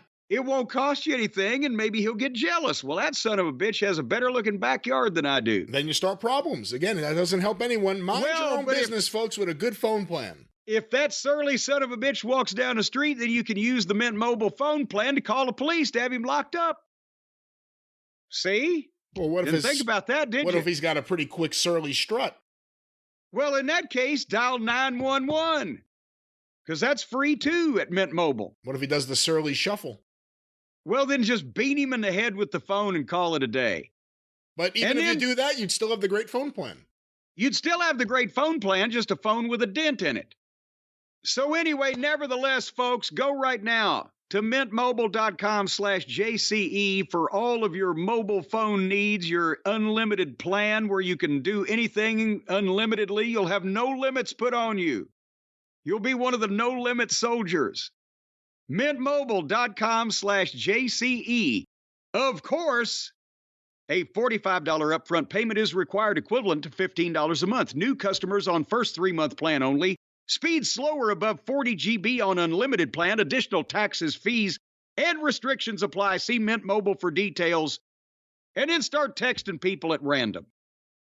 Go to Kroger. Ask people that are shopping. No, don't do any of what this. What their phone number except is. Get the phone plan. Well, to ask them what their phone number is, tell them, it's free for you to send text and pictures and things like that to people. So you want to send them some pictures of your grandkids. And they'll give you their phone numbers, and you can do that. No, this is all ill-advised. Ladies and gentlemen, get a great phone plan. Talk to your friends, your family. Make new friends the old-fashioned way. And don't bomb anyone with stuff that they don't want on their text message page. Whatever the hell. Don't do it. Only thing you should do is get Mint Mobile one more time without any added, no opinion, no conjecture, just the news. What's that promo code, Jim? And no paywall. mintmobile.com/JCE. Well, Brian, now we got to talk about something that's not as entertaining as the writer's complaints, which is the new lawsuit filed against Vince McMahon, Linda McMahon, the WWE, and parent company TKO Group Holdings. And there's been a lot of coverage of this. We're looking at articles from the New York Post, articles from CNN. But basically, the 5 former ring boys claim they were exploited and sexually abused during their time working for the wrestling giant, while scandal-scarred ex-CEO Vince McMahon did nothing to stop it. According to the New York Post, the men, who were underage boys at the time of the alleged abuse, filed suit anonymously at a Maryland court against McMahon, 79, his wife Linda, and WWE parent company TKO Group Holdings. But I've seen in another report they're suing WWE and TKO. Is that correct? Yeah, that's the way I thought I saw it, too. Yeah, well, it's the same thing. We're suing another arm of the same Medusa or whatever. The thing that makes it a little different is obviously Vince and Linda McMahon were in charge when it happened. They ran the WWE when it happened. This all happened under the WWE's auspices. However, TKO didn't even exist at that time. That's the first thing I was going to ask you. How I can understand how they can sue Vince and Linda, and there's more than enough evidence to support that. And I can understand maybe how they could sue the WWE because it's the entity that exists today is kind of the entity that was existing then. But to sue TKO is sort of like if I go and buy a bakery from a guy and start running the bakery, and then somebody 30 years later comes to me, hey, the guy that used to run this bakery used to take me in a back room and do whatever, and fuck you, I'm suing you. How does that work? I don't know. And obviously we'll find out as this, one way or another as this takes place. But, this is this another case of somebody's got a good case and a bad lawyer? Are they leaving themselves open for a loophole here? I don't know enough to say that. And, based on what we know so far, I don't know if we could say that. But you don't want to say anything bad about any lawyers unless you know who they are first. Well, no, because we really don't know. I mean, this all comes back to Mel Phillips. It's not like this is an unknown thing. When this story came out that these lawsuits were about to happen, it wasn't like it's out of left field. Like, this is stuff we've been hearing about publicly since 1991, 1992. Yeah. So it's not like this is an unknown thing. For those who don't know, Mel Phillips was a massive wrestling fan. He was actually WFIA Fan of the Year. Was he really? In like 73 or 74, yeah. Thank goodness he predated my involvement in the organization. Fan of the Year. And, he had friends who were the inside wrestling fans of the day. And then he somehow infiltrated the WWF. Specifically on those Philadelphia shows, he was the ring announcer at the Spectrum. He was a ring attendant. He apparently was helping organize the boys that would build the rings. And one thing that comes out in this latest round of Ring Boy stories is that Vince and Linda knew he had an issue with young boys, and they fired him over it. And then they rehired him. And then brought him back. Well, now he wasn't an employee. This goes to the whole employee independent contractor thing. He only worked for them. And he was their ring announcer. And he was on TV on Wrestling Challenge. Like, he wasn't an unknown face, but he wasn't an employee. Well, and not only did he ring announce, like you said, the Philly house shows and some TV, but apparently he traveled to some of these Northeast towns and was in some way or another supervising or responsible for ring boys. We'll talk about that concept even in a second, who would help set up the ring in these various towns, and he would drive them or transport them to these towns. He would have them stay in the hotel room with him or in the hotels where he was staying and where I guess the wrestlers stayed. Obviously, they have pictures here in the New York Post of some of the things that he's accused of wrestling with these kids. And, he was furnished with a private locker room. I don't think he was furnished with one. I think that he would just go and find a goddamn room in the building somewhere that nobody else wanted. And that's what he would use. But, we've heard, yes, these things happened with this guy. Nobody is really disputing that I've heard. Maybe the company is now. But this article cites Vince McMahon telling Phil Mushnick in the 1980s that he and his wife knew that Phillips had a, quote, peculiar and unnatural interest in boys. And during a TV interview in 1993, Linda McMahon admitted that Phillips had a foot fetish, which was a running joke in the WWE. The McMahons actually fired Phillips in 1988 amid sexual abuse allegations, but within 6 weeks, they rehired him, warning him to steer clear from the kids. At a time where WWE, more than any other time in its history, was marketing itself to kids. Yes. And they say that the five plaintiffs met Phillips between 1981 and 1984. So this is even before the expansion. And, as you said, this really didn't start becoming a thing that got talked about publicly till the early 90s. But this was going on for some fucking period of time. But anyway, and we won't get into the rubbing the feet on the crotches and, the various accusations, but this guy was a fucking weirdo. But the same stories, he'd do something, drop the kid off at home and give him money.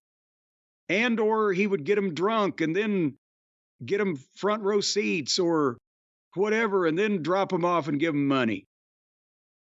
But again, the point is, how can you sue TKO for for their part in buying a company 40 years after this took place?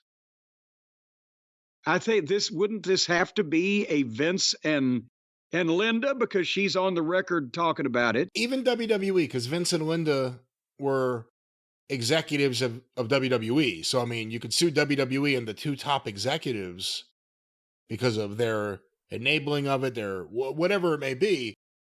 But WWE could be sued too. But TKO, just because they own WWE now, that seems like a bit of a stretch.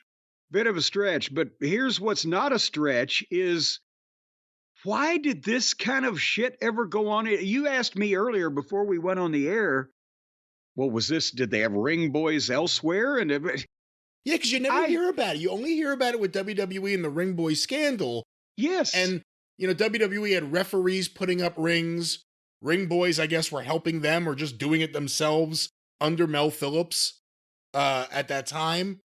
But what about everywhere else? Like, who was putting up the ring and were there ring boys? Well, that's the thing is, this as a concept didn't exist anywhere else in fucking wrestling. The idea that the stooge ring announcer would have autonomy to just recruit a bunch of underage kids and bring them to the show and put them to work setting up the ring and giving them tickets or seats or all this.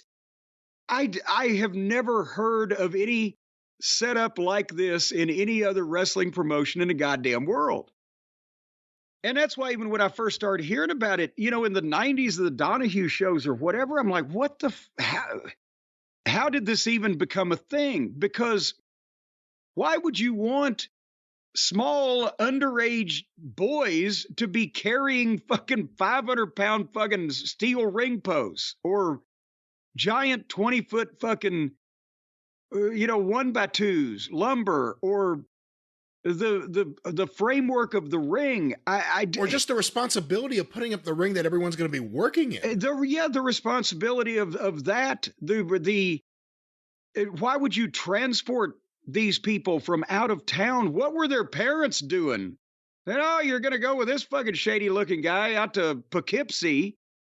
But no, in every territory, things were different in terms of the ring setup. And I can tell you in the Tennessee territory, the regular towns, Memphis, Louisville, Evansville, Nashville, the towns that were run every week, they had their own ring in the building.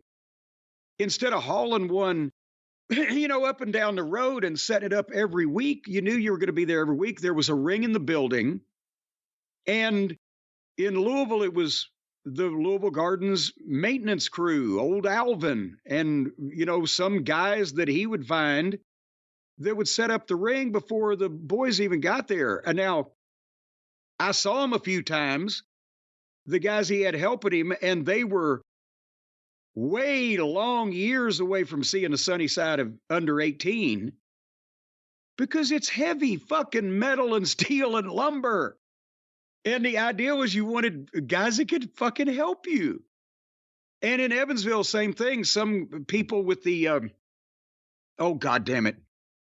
What was the sponsor over the VFW Post or whoever because in Indiana, you had to have a sponsor of a athletic event or a boxing wrestling thing that was with a civic organization. On the spot shows, it depended on who was running who was promoting the show, but Buddy Wayne, and not the Northwest Buddy Wayne that has family members in AEW, but the Memphis wrestler and promoter from the 50s, 60s, 70s, 80s, Buddy Wayne. When he would promote a show, he had his own spot show ring and his own truck and his own trailer. And either he'd have a couple guys from Memphis that did it with him regularly that would ride up there with him, or the only time I ever saw any underage people putting up the ring was when his sons were doing it. I think he had Aubrey out there when he's like 4, but what the fuck, it's a family business. No. And I mean, any other territory I can think of, Mid-South Wrestling, there's a lot more towns. They still had rings in a lot of those buildings that they were in all the time, but you had usually a crusty old son of a bitch that had a truck and a trailer, and they drove it, and they usually had helpers, and okay, the ring crew's $200 or whatever the fuck. But and no promoter wanted his ring crew guy coming up saying, "Hey, I need a couple of tickets for these kids." No, tell them sit out in the fucking general admission seats. We're not sold out. We're not putting them at ringside. What? Yeah, the ring announcer is trying to bring miscellaneous ring boys into the locker room to meet the boys. That wouldn't have fucking flown. Much less him having his own fucking room. Yeah, the whole thing about him having his own dressing room is a bit, if that's true in any way, that's fucking odd. Well, no, again, that could have been a fucking broom closet in the arena. Because, I mean, even some of the guys that really need a dressing room sometimes dress in a broom closet in the arena. But what about, like, maybe I'm remembering this wrong, you will know. Wasn't it like Bobby Eaton, a story that, like, he first got in, like, helping set up the ring? Yes, and that's another thing, that kids sometimes would hang around the back of the arena trying to run errands or something to get in if they couldn't afford to get in. And Bobby, big kid, when he was 15, still 6 feet tall, 200 pounds or whatever, yeah, you can carry some shit. Okay, we'll let you in to watch the matches if you help us put the ring up. And that wasn't unusual, but at the same time, this was in a high school gym where everybody was in probably the same locker room. You couldn't have privacy in these type of situations, and nobody was trying. I don't understand why this became a thing that was even allowed in this company to begin with, when that certainly didn't go on anywhere else. And you asked me earlier also, well, were there boys hanging around? Pat Malone had boys in Memphis. You know what he did? He's like, "Hey, boy, come here." He'd see some kids. I mean, they could be 9 years old. He didn't matter. "Boy, come here. Take these 10 magazines, go out and sell them. Bring me the money back. I'll give you $1. If Pat Malone was like 80 years old and you do a fuck with Pat Malone and he wasn't going to be diddling any kids, right? But that's how the kids got to see the fucking matches if they sold their 10 programs or 10 magazines or whatever and brought him the money back.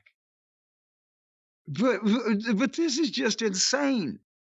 I've never been in a territory, I didn't work everywhere, but I've never been in a territory where they wanted to bring small children in from out of town to help set up the fucking ring. And it was never attempted or brought up or pitched in any way, as far as I know. So again, to go back to the lawsuit, with Vince and Linda, again, as whatever Vince was at that time, the CEO of WWE or WWF, Titan Sports, actually. Yeah. And Linda eventually took over that role when Vince got into legal trouble, but she had a top position before then. Why did they put up with this guy and rehire him? You know, there's no good excuse for it. Terry Garvin, you know, also was accused of fucking around with ring boys, or trying to. You know, that's where the whole Tom Cole thing started. Yeah. It was Terry Garvin. And I believe it was Terry Garvin. See, here's the thing. They don't have Vince and Linda saying these things between 1981 and 1984. They have them saying these things in the late 80s, early 90s. And I'm thinking, because they did rely on Terry Garvin for stuff, and we know what Terry Garvin was doing. And apparently we know what Mel Phillips was doing. I'm thinking, did they being Vince and Linda, were they just unaware of what the fuck was going on, nor give a shit about the ring or the ring setup, or they got other fish to fry or other things going on? And then they start finding out about it and they go, shit, fuck. You know, tell this guy to get the fuck out of here. And then he begs to Garvin, and Garvin maybe have come back and said, "Oh, bring him back. He'll be okay."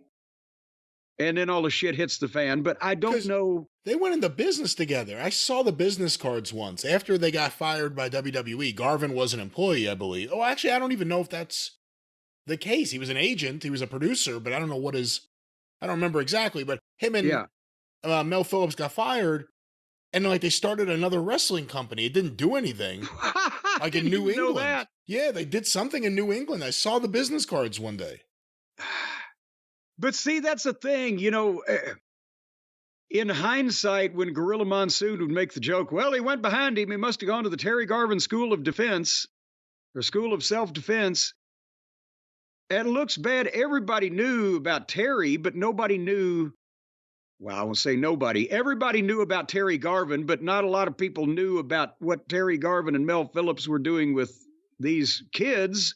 But that's the thing, too. Terry Garvin, it wasn't just Terry Garvin would sexually harass wrestlers as well as kids. With Mel Phillips, there's never been like a wrestler that said that Mel Phillips tried to do anything. It's all kids. I don't think Mel Phillips had the fucking guts for that one. But anyway, the point is that now that they've made all these jokes and they've said these things, Vince and Linda, they've buried themselves because whether they knew when it was going on or whether they found out later on and just didn't do enough to fucking put an end to it until they had to, they pretty much buried themselves, not only with they have pictures of Mel Phillips with these ring boys wrestling and ring boys holding belts. And, again, these kids are not anybody that you would want to try to have carry a ring post. It's a complete bullshit scam. So I think they're fucked. And according to this, Phillips would strike up conversations with boys outside of the arenas before WWE events, and he would cruise their neighborhoods carrying WWE championship belts before inviting them to events. Then the sick man would abuse them, sometimes traveling with the kids to events in different states. Yeah, I mean, that's the thing. And staying with them in hotel rooms. That's the thing, he was a fucking whacked out pedophile that they knew about, got rid of, and then rehired. It's just, that's the thing that's the most questionable. There's no good reason for it. And then what? Turn the blind eye? It's not like this guy was fucking, Michael Buffer or something as a ring announcer and is indispensable to the company. He was a shitty ring announcer too. And he was there another 3 years and he was still abusing boys during that period of time. It wasn't like he's like, okay, I'm reformed now. No, I mean, they still shouldn't have rehired him, but they did. I mean, that's the thing that gets me. Why would they rehire this guy? It ended up costing them a lot in bad publicity. In a lot of respects, they got away with everything, but it hurt the company for a while. And you would have to know that it would hurt the company if you brought the guy back. And they still did it. It's so weird that they did. And I start thinking about if the same situation was to present its head in Louisville, Kentucky with Christine Sherritt around. My God, I never saw her get violent. But she would have run this guy out of the building in 15 minutes, much less 10 years with a goddamn stick in her hand. And she would have let everybody know, from Jerry to Lawler to anybody that would listen, that person was never to be around the fucking building again.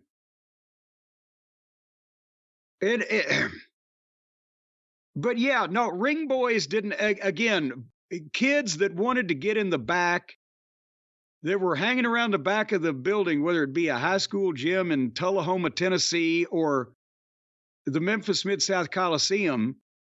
Yeah, sell some programs, bring me the money back, I'll let you watch the matches. Or occasionally on a spot show where there's going to be a couple hundred people there and they got one stooge helper for the ring guy. And he wants some help. Yeah, I'll let you in. You can see the matches. If carry this ring post. But as far as an organized recruiting system or people traveling back and forth, what the fuck? No. Because no promoter would have paid them. And if they were doing it for free, riding around with this guy from whoever or from wherever, somebody would have asked about it. So when did the referee start putting up the rings for WWF or WWE? I don't know for sure when that would have started, because I was surprised When I got there in 1993, that was the deal. Every referee except for Earl Hebner and Timmy White, who had seniority, and they were the top main event referees. Everybody else was part of the ring crew. They drove the ring truck. They helped set up the ring. And I was like, fuck, a company this big and the referees have to do double duty and are not only putting the ring up, but are driving this fucking truck hundreds of miles from place to place. That's odd. But maybe that's what they came up with after their previous system was so obviously a fucking failure. But no, every territory had guys with a pickup truck and a trailer or a old U-Haul truck or something, and they had their own. Oh, yeah. I met the guy at Smoky Mountain Fan Week who was the genius behind Smoky Mountain, according to him. What was his name? Harold? Oh, Harold Varner. He was really the guy. He knew everything about Smoky Mountain Wrestling. Yeah. He and D'Lo Brown were quite good friends when they were riding in the truck together. Oh, boy. But that's the thing, is some fucking redneck with a couple of stooges in a fucking truck. It's going to either that or the actual promoter of the spot show himself. Paul Morton, Ricky's father, used to haul rings. But it was always somebody that was involved with the promotion and or their regular stooge helpers that they gave $25 to or $50 to or whatever the thing was, come right up to this town and fucking set up this ring. And then in modern years, it's become the wrestlers. Instead of, hey, kids hanging around the back door, if you want to get in and see the matches, help set the ring up. It's, hey, wrestlers, you're lucky to be booked on the show, so set the ring up first and try to earn your money. And now it's, hey, kids hanging around here at the back. You want to work? Yeah. Now you got a mask? Mel Phillips would be getting them on the TV to do jobs now. But anyway, I'm thinking Vince better be glad he got that $2 billion. And I don't know how Linda's fixed these days. I assume she's fairly well off, but they might, if this lawyer has anything going on at all, they might need some fucking money. But I don't see how they're going to get away with TKO being involved in this when they bought a company 35 years after it took place. That's the only other question I have, is just about the time frame, because obviously what happened to these kids is awful and there should be, someone's got to pay. But this is 35 years ago, and give or take, even longer. I mean, the kids who met him in the early 80s, we're talking 40 years ago. That's the only thing. I don't know if that. Why did they wait this long? Right? Because either that or they waited so long that there's only so much that could be. I mean, Mel Phillips has been dead for over a decade. Terry Garvin's been dead for a while. You know what I mean? Like, there's only Vince McMahon is a shell of himself from what we've seen publicly. But that shell has $2 billion hanging around his neck. But yeah, you can't say, well, they just did it now that TKO owns it, because there's money there now, because the WWE has been $1 billion company for a while. Did they pass a law in New York, one of those laws that the statute of limitations, as some people say, has run out? Well, do we know where this took place? I don't remember. Did it get filed in New York, this lawsuit? Well, hold on. Let's go back up to the top and see if they gave us this. It was written up in the New York Post. CNN says Baltimore, for the byline at least. Well, you know what? They were filed in Baltimore County, Maryland. Yes, because remember, they were doing TV production in post-production, editing, etc. in Baltimore at that time period. Until so they opened up the new studio. That's right. They did it there until 88. Well, and now, of course, the New York Post has frozen my screen, so I can't move anything and I can't get out of this. Well, this will be interesting, and it's another egg in the Vince McMahon Phil Mushnick feud basket. We'll see where this goes next, but that's the Ring Boy story. We'll follow up on this whenever there's something. Well, I'm not going to refer to any more of this particular website either as well, because you know what you did to me earlier in the day, Brian, before the program. I'm not going to forget about that. If it hadn't been for our friends at ExpressVPN that I mentioned earlier, why this pirate website that you sent me to could have come through the walls and taken over my all of my being here. See, you should have used ExpressVPN. It was your problem. Your fault. Well, no, I've got You made the mistake. ExpressVPN. They protected me from being hacked and encrypted and glossed over and fucking smashed and tunneled and etc. All the things that people do, but you know, you can't go to these off-brand websites, and now that's a whole nother thing. But I'll tell you what, you know what going without ExpressVPN is like? It's like leaving your door unlocked when you leave your house. You're not protecting your things. It's like leaving your laptop unattended at the coffee shop or wine bar or local dive tavern. It's like leaving your kids with the nearest stranger. It's like walking down the street wearing only women's underwear. What are these examples? Where are you getting these from? I guess it's not like that. Yeah, not really. Well, but if you do the other things, you're probably more likely to do that. But going online without ExpressVPN is like doing all those things. You're not being protected. You're not being secure. You're not being safe. That's why that they say, do you know what the ExpressVPN says? They say that hackers can make up to $1,000 a person selling personal information on the dark web. You, Brian Last, and each one of your minions there at Last Manor could be worth $1,000 a piece. With as many kids as you got, they could come up with fucking 10 or 12 grand. I'm sure I'm worth a lot more than that. Well, that's on the black market now. You know, you do have to mark these things. I'm sure you could get $2,500 retail. What about on the green market? Well, on the green market, you're going to have to install solar panels first.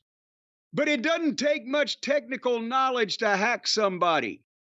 But once you've got ExpressVPN on the case, it would take a hacker with a supercomputer over 1 billion years to get past ExpressVPN's encryption.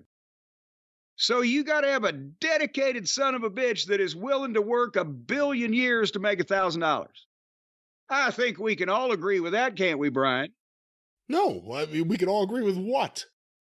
Well, we could all agree that you'd be a complete, just blithering idiot to work 1 billion years to make $1,000. You can't live 1 billion years, so that the whole example doesn't make any sense. You can't live on $1,000 either. So it proved my point. There was some woman in the paper today. She's 107 years old. She has a horn growing out of her head. Well, what does that have to do with being encrypted on the internet?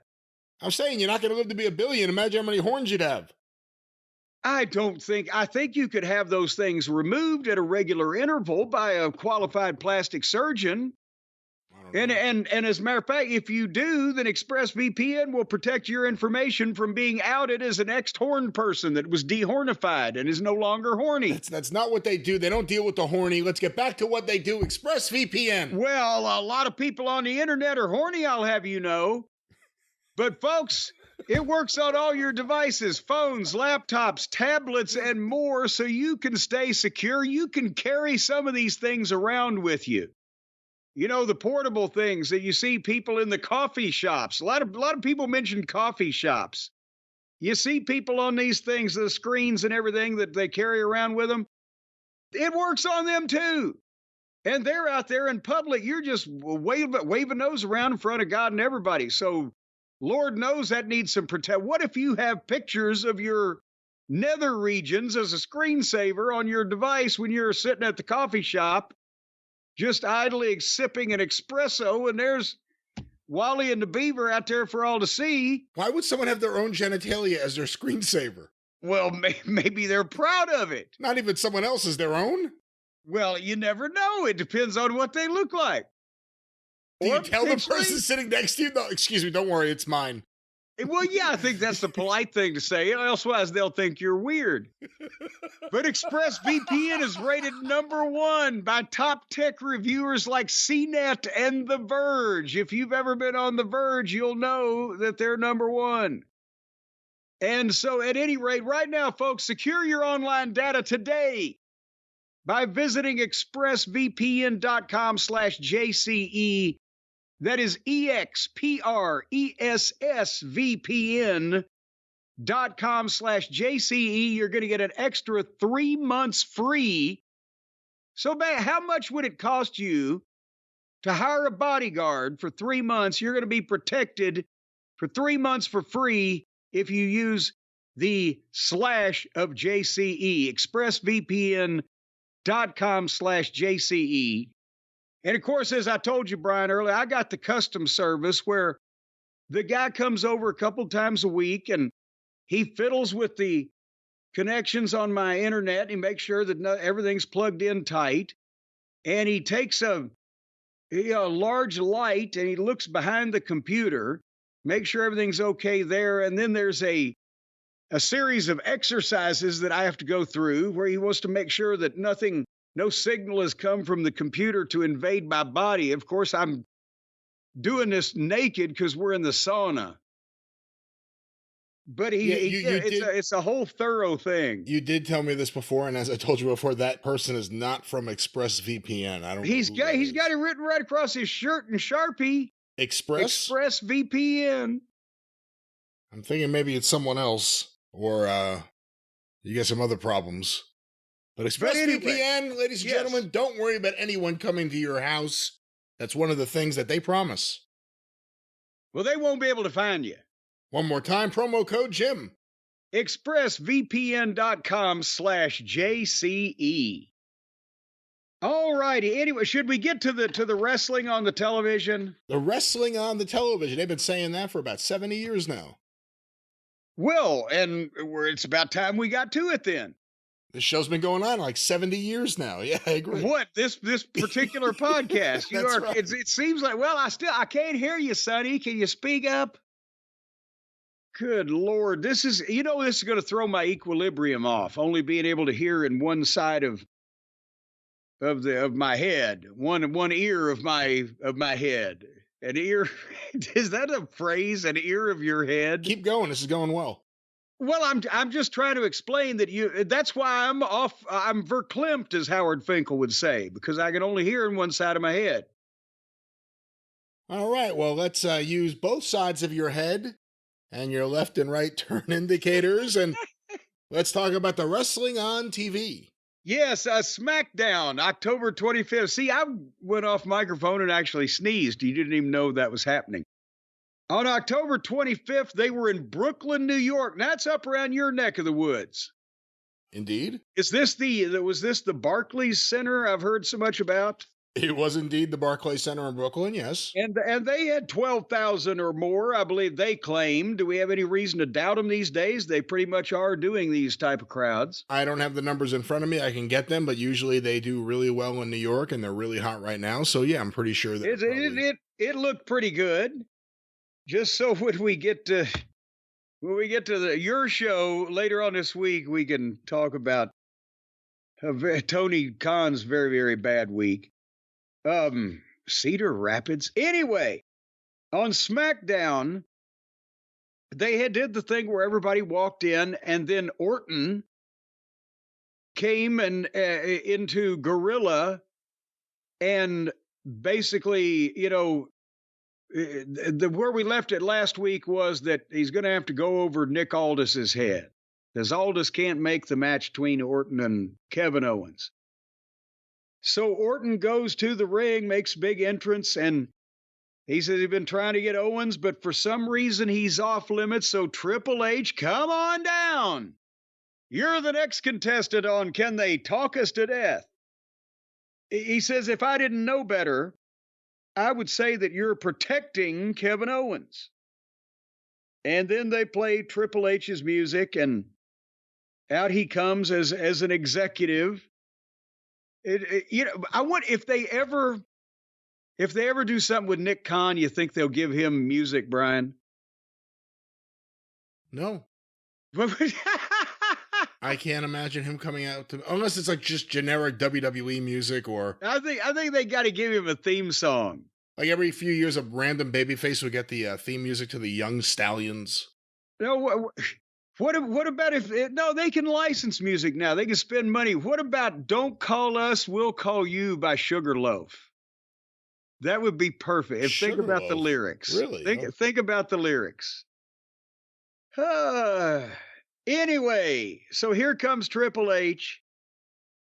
And he didn't want to do this in public, but since you never show up to work on time, Randy, I'm not protecting anybody. I'm doing my job.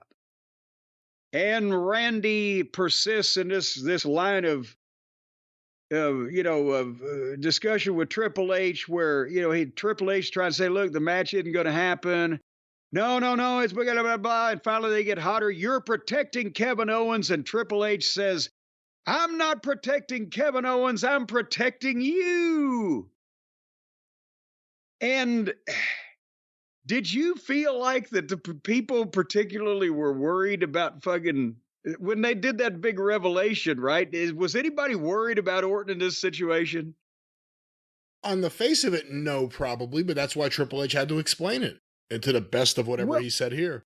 Well, I know, but I'm thinking that because it didn't seem like they were more like, ooh, how dare you say that to him, right? Then it seemed like I'd like to see Orton and Triple H after that more than I want to see Orton and Owens. Anyway, Triple H says Owens has always been about business and he's got no friends, but he trusted you and Cody and he let his guard down. He liked and trusted you guys and he thinks you turned on him. So we're almost going into at least they're doing it in a professional way, but we're almost going into the whose friends are you that AEW's been doing for 5 years. Do you think they're starting to do their own shit just to draw with it just to show AEW up? I don't know. I mean, it's not exactly the, you were my friend. I want you to be my friend. I wanted a hug. You didn't hug me. Whatever the hell's going on over there. The idea that Owens is saying to Triple H, the boss, that Cody and Randy turned on him, it kind of gives him a little bit of a nutty edge right now, because how the hell did they turn on him? A nutty edge. It sounds like you've been to a wine tasting, and it has a hint of garlic and a nutty finish. With him, it's a hint of mildew. Yeah, you still get a nutty finish though. But anyway, so Triple H is saying he's not the same guy. And I don't want to put him in the ring with you because you've been out for 18 months with your bad back and you've come back and I just got you back and I don't want to lose you. And again, I'm thinking, God, there's Randy Orton is 6 foot. It looks like he's grown taller too, but 6'3", 4, 280, jacked. And there's fucking Owens, not as tubby as he used to be, but there's Owens, right?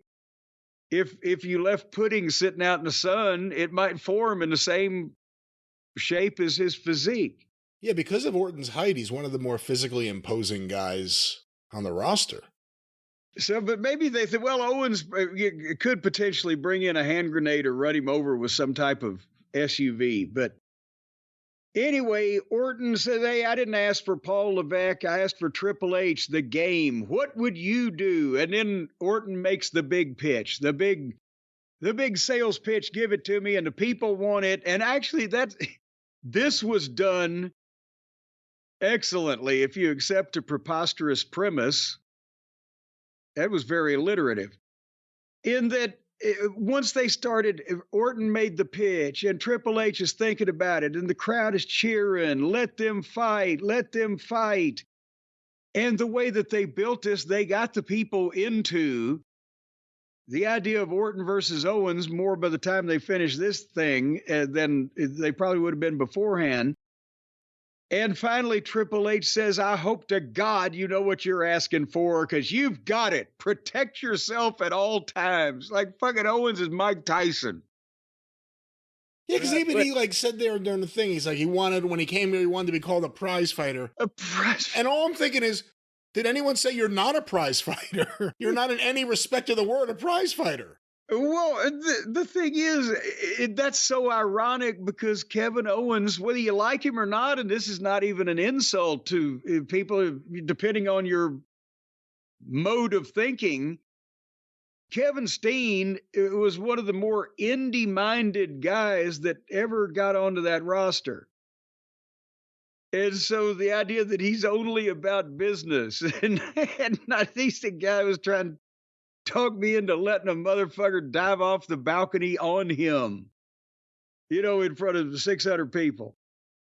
So the idea that he's only about, Orton's the one that's all about business and getting the most out of the least, prolonging the career, making the most money, selling the most tickets, having the little things of the art. He's the one that's about business. He's the prize fighter. Owens would do this with fucking Sami Zayn in a goddamn flatbed truck moving down the highway just for fun. He's not the prize fighter, he's the booker fighter. But that's not a slight at Booker T for anybody who just wandered in this place accidentally and is not with it. And it's not a shot at Hunter, and I don't mean this Hunter. I mean the other Hunter that was booking. The Booker Hunter.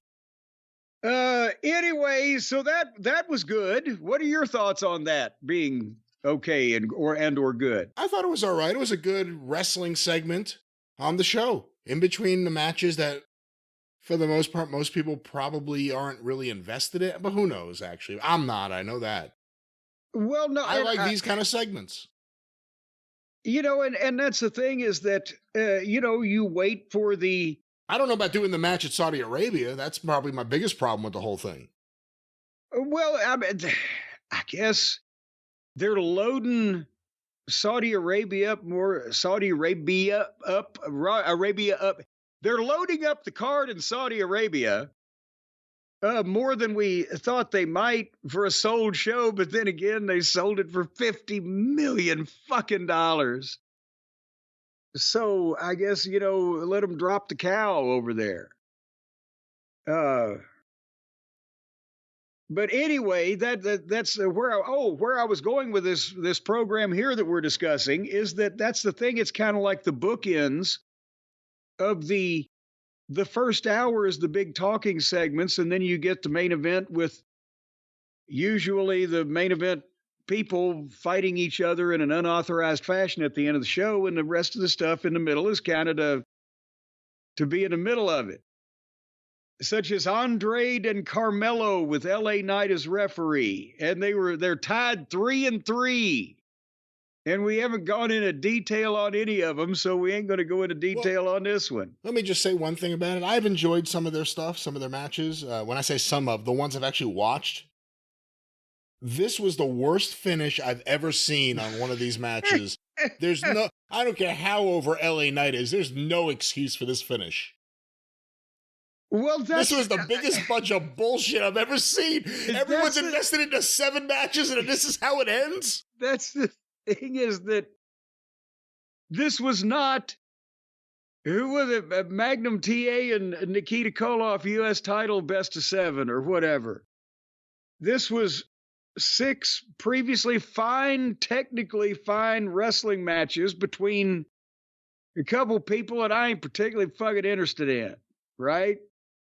And now, and again, and for whatever reason, LA Knight has been intertwined with these two, which it's got to, sooner or later, it's going to affect LA Knight's over if he doesn't work with people that are over. I don't know why he's, being asked to be drugged through the fucking, the salad bar here. But anyway, the finish of which you speak, oh great Brian Last, is, what was it? How did they hit, Carmelo hit LA Knight with a super kick when he was trying to hit Andrade because they did kind of a tipsy-turvy thing. And LA Knight goes to the floor and Carmelo hits something sloppy and covers the guy. And then LA Knight pulls Carmelo off the cover and throws him over the fucking announce desk.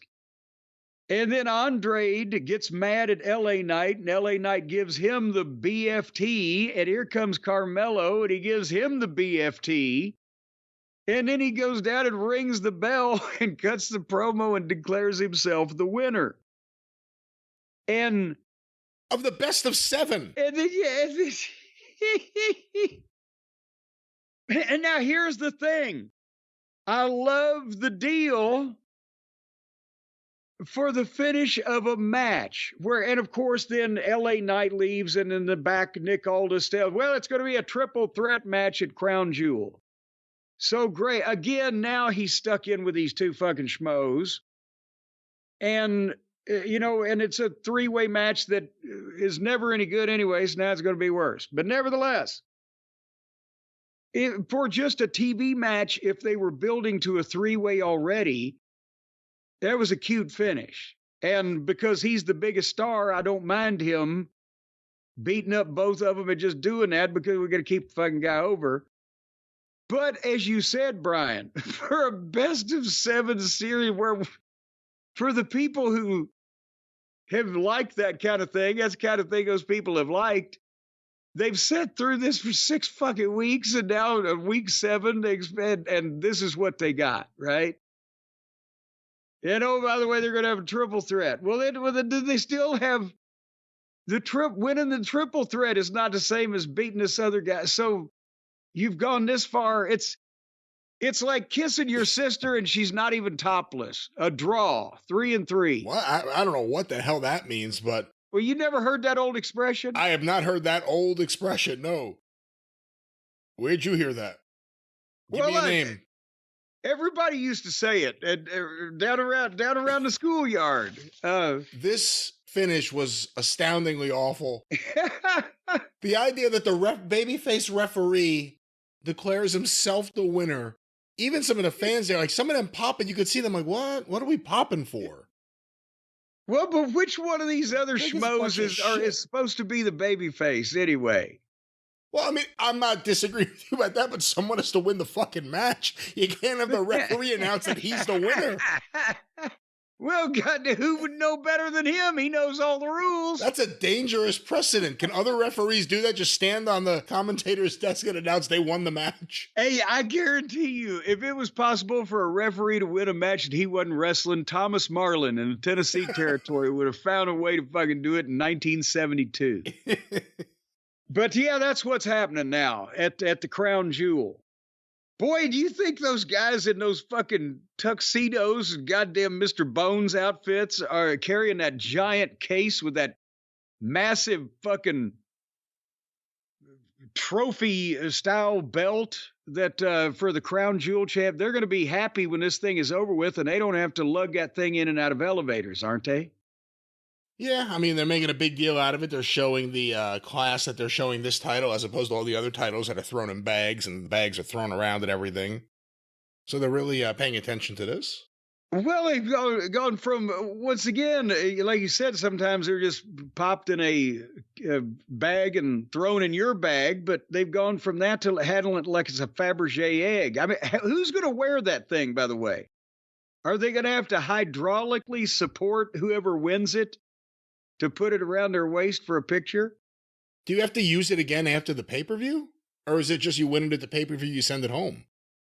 Well, I don't know. They both already have titles. I mean, it's not like a lock thing. As a fucking rib, they got to say, oh, you got to take it with you. You know, you got to have it on TV. You got to show everybody what you got, right?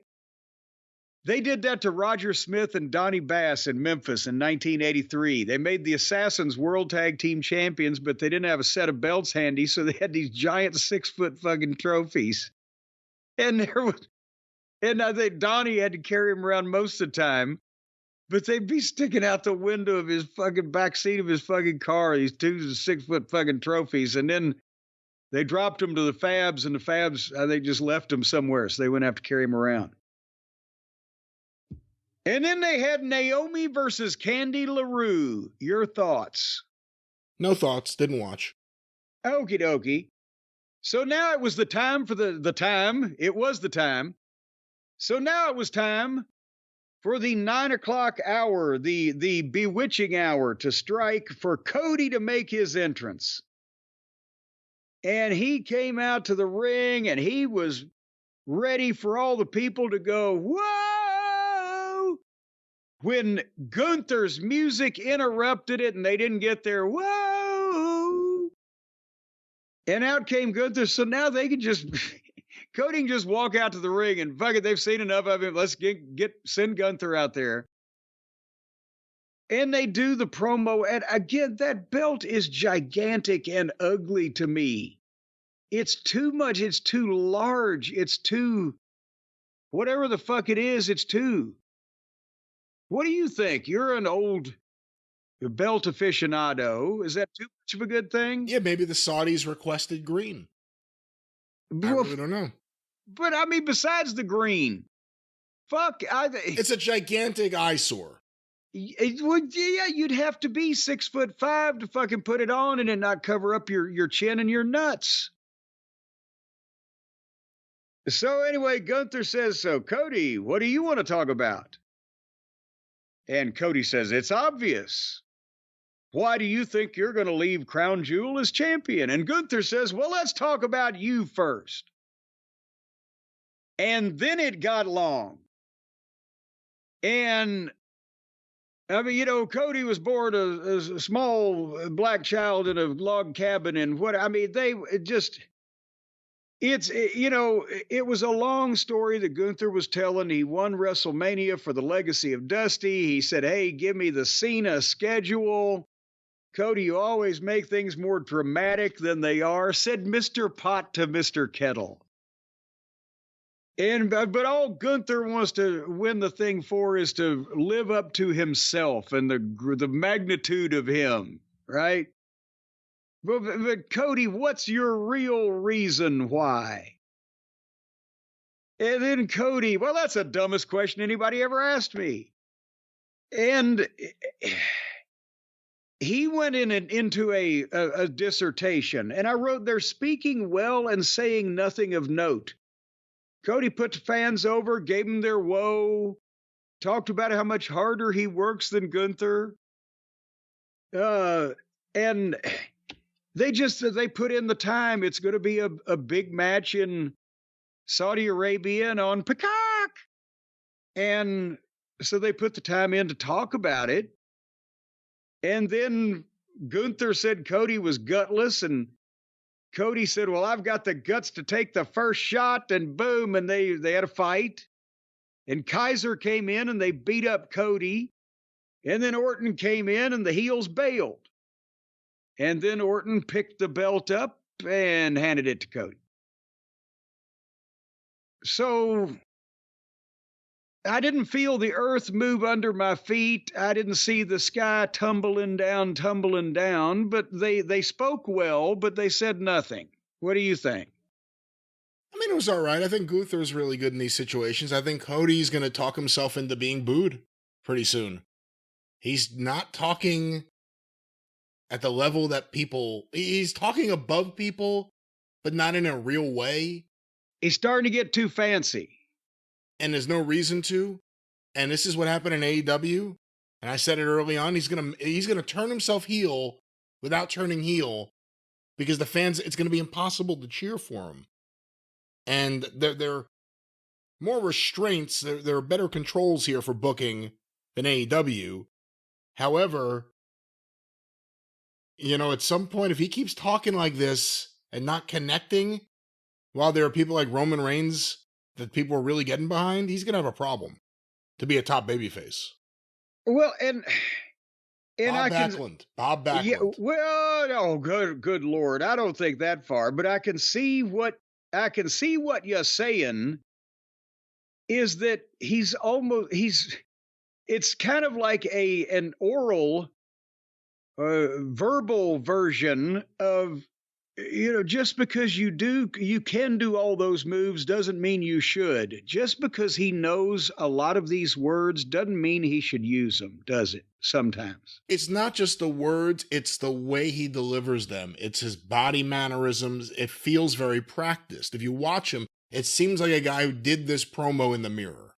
Gunther doesn't have that. Gunther seems like a smartass who's out there willing to say anything, even if it's in like the WWE way. Cody seems rehearsed, and he's speaking unnaturally. He's going to be a well-dressed Moxley if he keeps saying nothing. Oh, I don't think it's gone that far. But Gunther, and plus it works for Gunther that English is his second language because he's allowed to, misspeak a little bit, and it's part of the charm, right? With Cody, he is being a bit, as you said, polished. It's almost like, my name is Rhodes, Cody Rhodes. Dun, dun, dun, dun, dun, dun, dun, dun. Anyway, that's what went on there. But then, big news. Brian, big news. They were shaking some stuff up.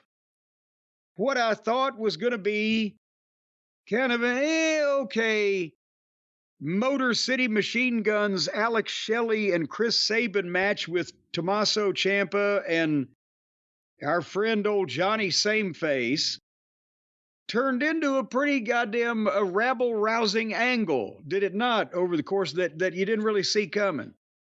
I asked you when the Motor City Machine Guns made their debut and they got a big pop, and obviously a lot of fans were really interested in them coming to WWE. I said, what does this say about the way WWE sees tag teams right now, and how is this different than what they've done before? And here we are, week 2, and they've really done something where, again, they didn't win the titles without help, but still, it's the titles from the main event heels. I mean, they've done more with the Motor City Machine Guns than any other tag team that's come in a long time that I can remember.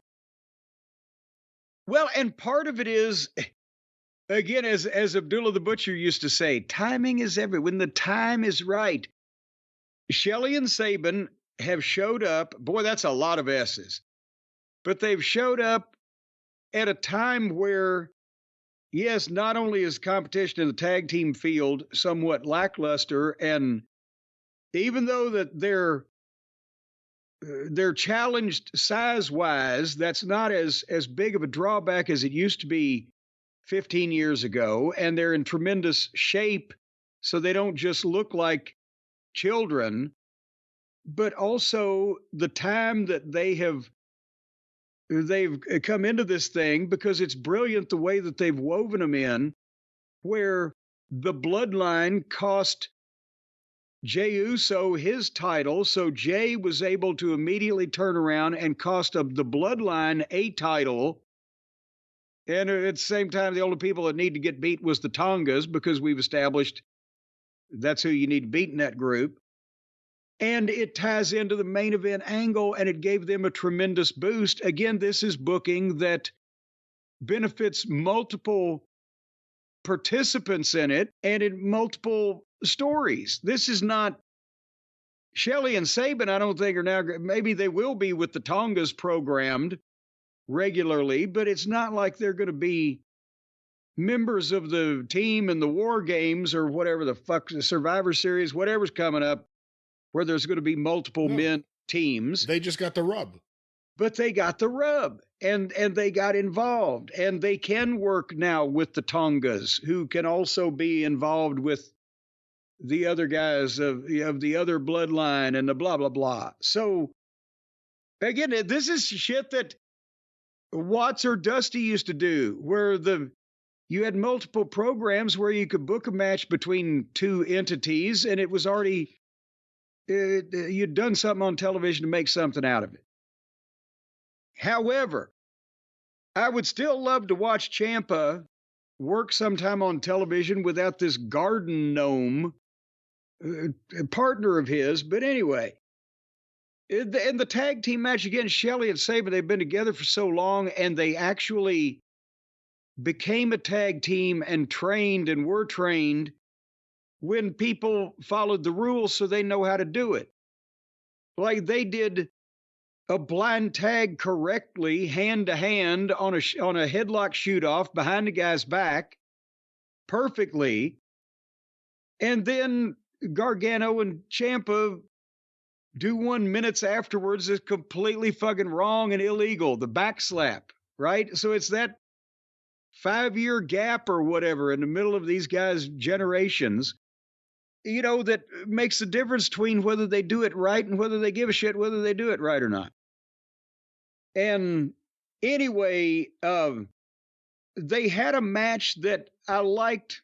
Shelley and Saban's teamwork, it felt very rushed, and I think it probably was. They were probably trying to do maybe a few too many things in this segment because they were, had to save time for the end, obviously. But it didn't seem like that they didn't have a long set of heat and then a big comeback. They didn't really take time with this. They run through some stuff. And finally, they hit old Johnny with the neck breaker and splash off the top combination 1, 2, 3. And, again, it was rushed and there's no really clear heel babyface dynamic here, but they looked very good. And then shit started to happen. But before we talk about that, Brian, any comments on the business so far? No, they look good, and the fans seem into them so far. And they've been used well. They haven't been made to look like fools yet. So far, so good. They haven't had time to do that yet, but we still can have faith. No, but no, I think they might be going to do it right because at this point, boom, they play the music, and here comes the Bloodline. And they go to the break on that because you're thinking, what's going to happen? So when they come back from the break, the Motor City Machine Guns are still in the ring, but now Nick Aldis is there and the Bloodline's there and the fans are chanting OTC, OTC. And by the way, there's a pest control company around here, and I see their trucks go by with a OTC and a dead bug. But anyway, the fans are booing the shit out of Solo. And when he tells them to acknowledge him, they boo him even more. But here's where obviously the Tongas are the tag team champions. That Shelley and Saban had won this match. They've won the shot at a tag team title match anytime, whatever. But here they gave Shelley and Saban an interview, but I would assume at this stage of the game that they weren't just going into business for themselves on what they said and that they were requested to say this, but to me, it was too heelish and it made them come off as, if people want to say, you fucking idiot, to the baby faces. When Saban talked and just confidently said, well, let me introduce, we're the Motor City Machine Guns, and now we're the #1 contenders, and anytime that you're ready to hand the belts over to us, we'll face you anytime, any place, anywhere. And that turned it to me to the psychology of the goofy little job guy heel, almost saying that to the baby face. Do you see what I'm saying? Not really, actually. Would it have been better if Shelley and Saban, either one, had said, we're the Motor City Machine Guns, and we worked long and we worked hard to get this spot, and you guys may be on top of the world, but we will take you on anywhere and we'll give you the damnedest fight of your life because our goal is those tag team belts. Instead of, whenever you're ready, because it's the fucking Bloodline. Do they walk up to goddamn Brock Lesnar and say, hey, Brock, whenever you're fucking feeling froggy, lace your boots up and I'll put a ham sandwich on your back and starve you to death? Would you have sympathy for that fucking guy when he got his ass handed to him? Well, I don't think it was that bad, but what you said for them was better than what they said. I agree with that. Well, at least now, see, again, you proved my point. What point is that? I lost track of what it was, but you proved it. So anyway, and Solo made fun of him. Then Solo even said, you want to make an impact? And they all got a little tickle at that. How about right now? And then Aldous said, no, wait a minute. They're not, I don't want this to happen unless they're 100%. They've just had a match. And Shelley says, no. And this was correct for babyface psychology. No, we'll do it. While we got the chance, we'll do it. And the fans cheered and Aldous agreed. So again, I just thought that they were having Saban be a little too cocky, like, well, he's just going to come in and waltz over these motherfuckers. And that was not a realistic appraisal of the situation until other people get involved. So, as Bobby Eaton used to say, well, you got a frog in your pocket? See, that proves my point, too. What point does that prove? A point that you can't talk tough if you only got a frog in your pocket. So then for the tag team title, they had the Tongas, Tama and Loa, Tonga, Loa. They both should have the same last name. But now, anyway, we'll go over it later. Against the Motor City Machine Guns. And they go into a four-way and they go to the break in like 30 seconds. I'm like, Newman, what the fuck? Stay with this. So finally they come back, and of course it's almost the end of the show, so they're moving at a pace.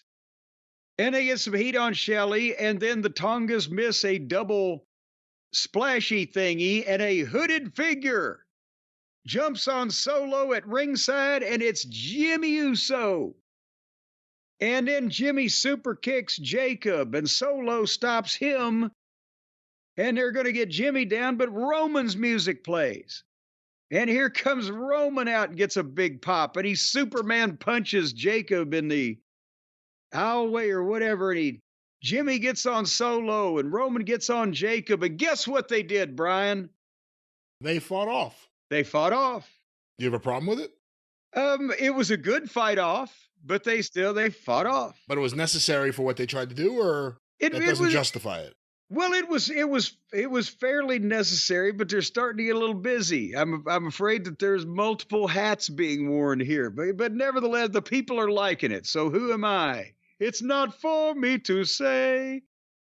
So as they fought off, then the match is still going on. So Shelley tags Saban, and Saban makes a comeback. But Tama of the Tongas pulls the referee in front of Saban, and they squash him. And then Loa kind of hits a spine buster on Saban, and the Tongas immediately go out and get chairs. Because why wouldn't you, since the referee is down? But there's another hooded figure at ringside. Do they sell these hoodies at the merchandise stand?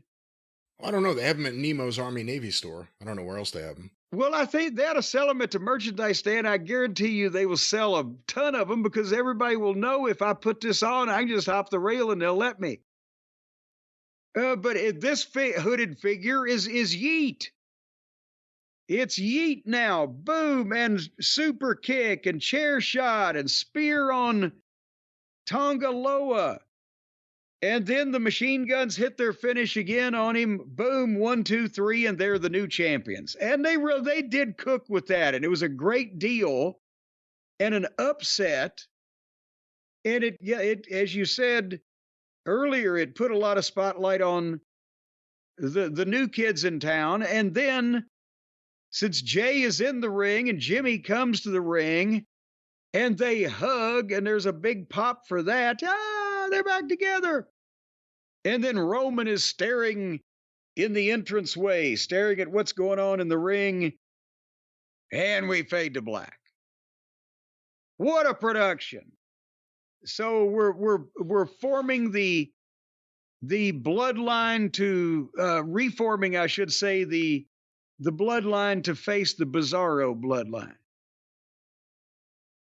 Now with Machine Guns. And, we keep hearing that there are other family members that have been signed, so you kind of wait for them to be introduced into this. You wait for Heyman to return. You wait for The Rock to return and have something to do with this. There's a lot going on.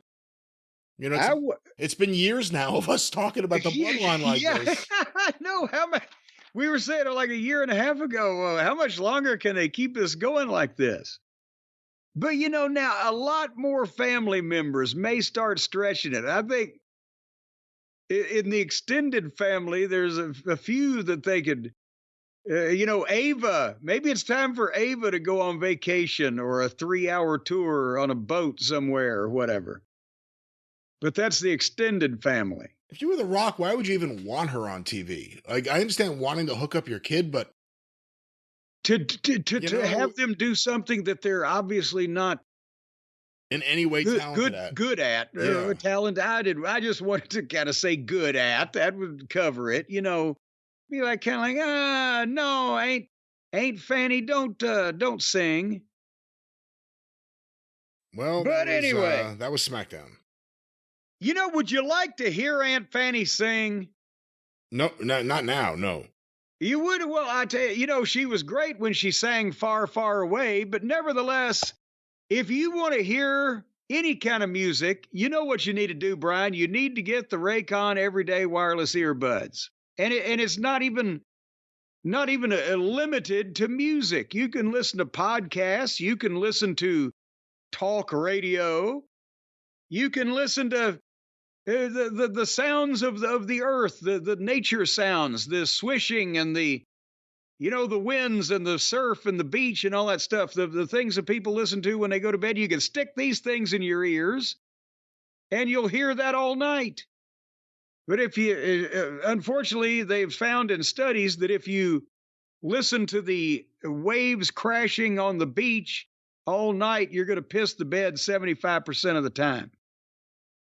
So just bear that in mind. Have you found that, Brian? I was part of their survey. I have no idea what you're talking about, so no. If you listen all night in your sleep to the waves crashing onto the beach, there's a 75% chance you're going to piss the bed. You didn't know that was scientifically proven? I don't know how scientific that is, but why don't we talk about Raycon? Well, it was a non-clinical survey, so that means those people weren't sick. But nevertheless, they've got a deal, and here's what they're doing. You've heard of Black Friday, you've heard of Cyber Monday. Well, this is Raycon every day. Right now, we're going to get you hooked up with a deal where you're going to get 30% off site-wide. It's an amazing offer. Everything that you want to buy, you will take 30% off of the entire total of this thing, which means you're going to save 30% of your money. And with that extra money that they're just basically going to write you a check out for 30% of whatever you spend. That's what they're doing, where you could go and spend that 30% on something else, and you'll still be even. It's amazing how they've done this bookkeeping. But the Raycon Everyday Earbuds come with the active noise cancellation, the 32-hour battery life, the amazing vibrant colors to match any skin tones, so you don't have just white or black sticking out of your ears. Because the ink is black, the page is white, but together we learn to read and write. And when they mix those colors up, you can't see them because they're sticking in your ear and they look like your skin. And 30% off. Did I tell you about that, Brian? Indeed. You've gone to sleep on me. Indeed. You told us about 30% off. Yes, and Raycon offers a 30-day happiness guarantee. So whatever you would like to listen to, I'd like to listen to you in both of my ears. I'm going to start pairing up the everyday earbuds with our sound apparatus instead of these dadgum headphones I've got on where I can only hear out of one side of them. Well, folks, don't have that problem. If you can't hear, and that's another thing. If you can't hear, you put the Raycons in and just turn them up all the way and you'll be able to hear them. Even if you're stone cold deaf, just turn them up all the way and it'll rattle something around in there. But go to buyraycon.com/JCE today.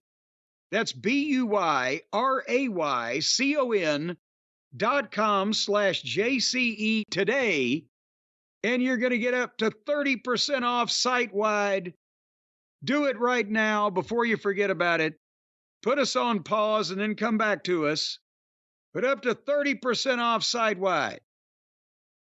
How much more can they do for people?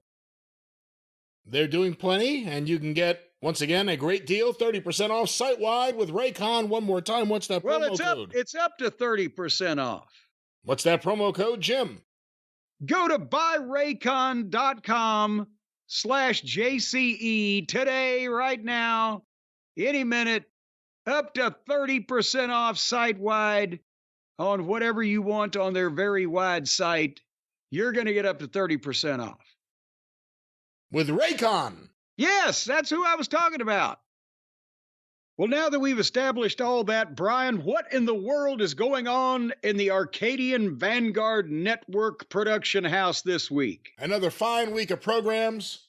I feel like I hear noise in the background now. I may have to clean that up. You can get all the information on all the shows on Twitter at Superpodcast or on Facebook, facebook.com/Arcadian Vanguard every day. Get your news, get your wrestling news for free. No clickbait, no paywall, just the wrestling news from thewrestlingnews.com, wherever you find your favorite podcast. No opinion, no conjecture, just the actual news, ma'am.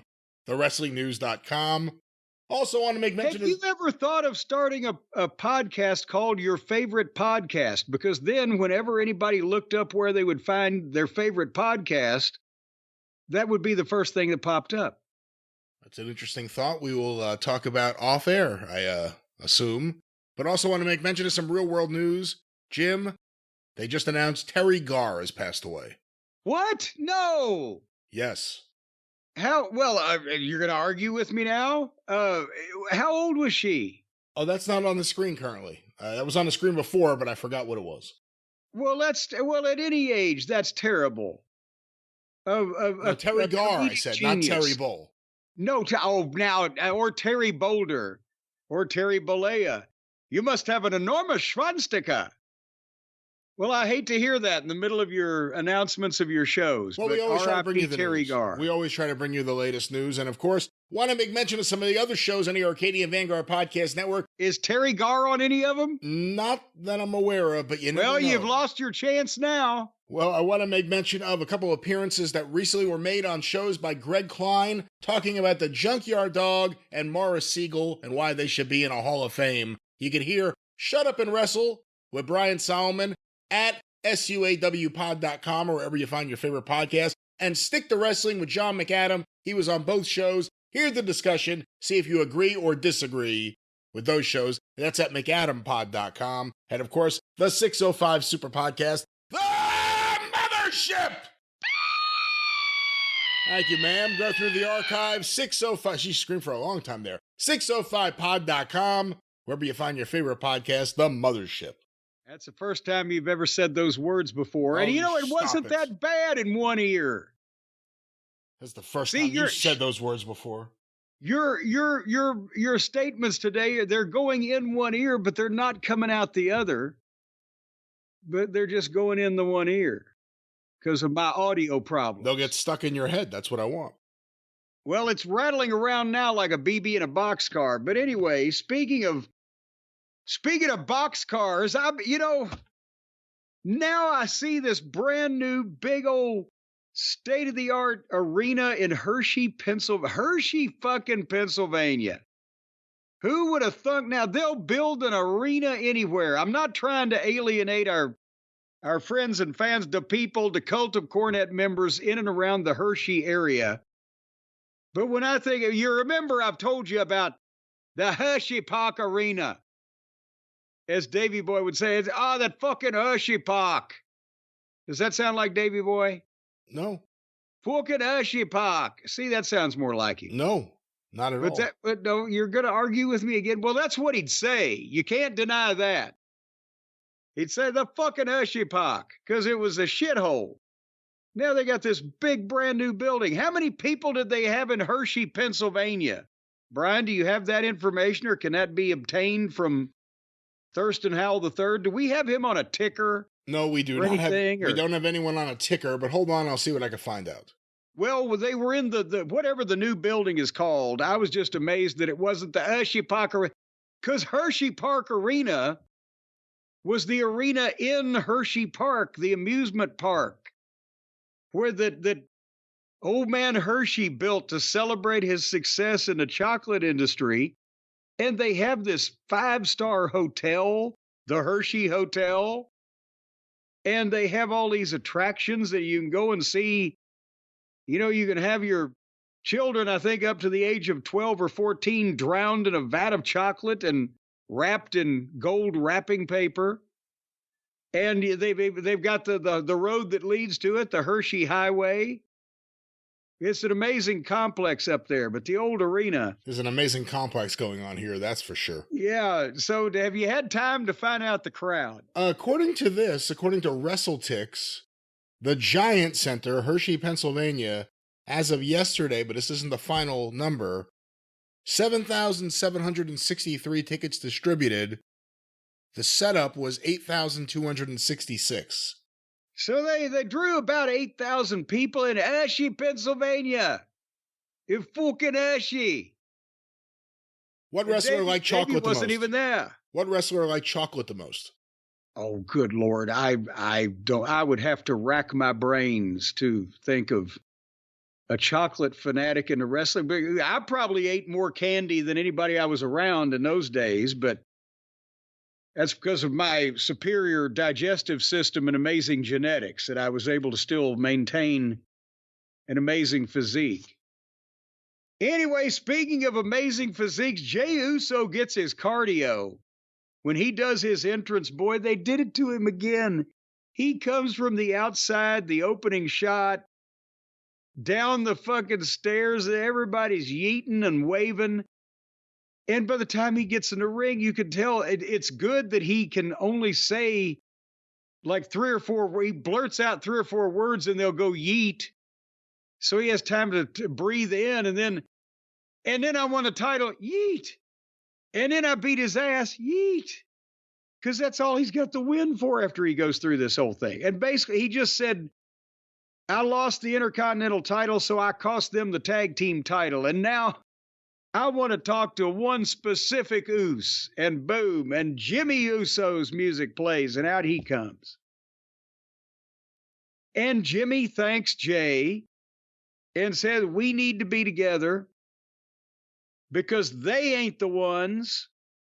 And then Jey says, well, we not the ones either. And that is a quote, we not the ones either.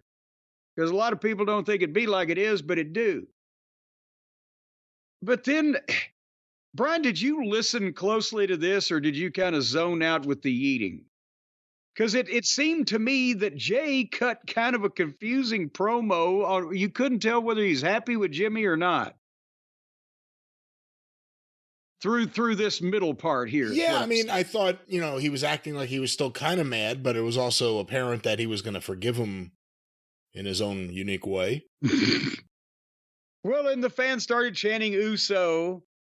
And basically that's the thing, is that there's still some tension here. It wasn't the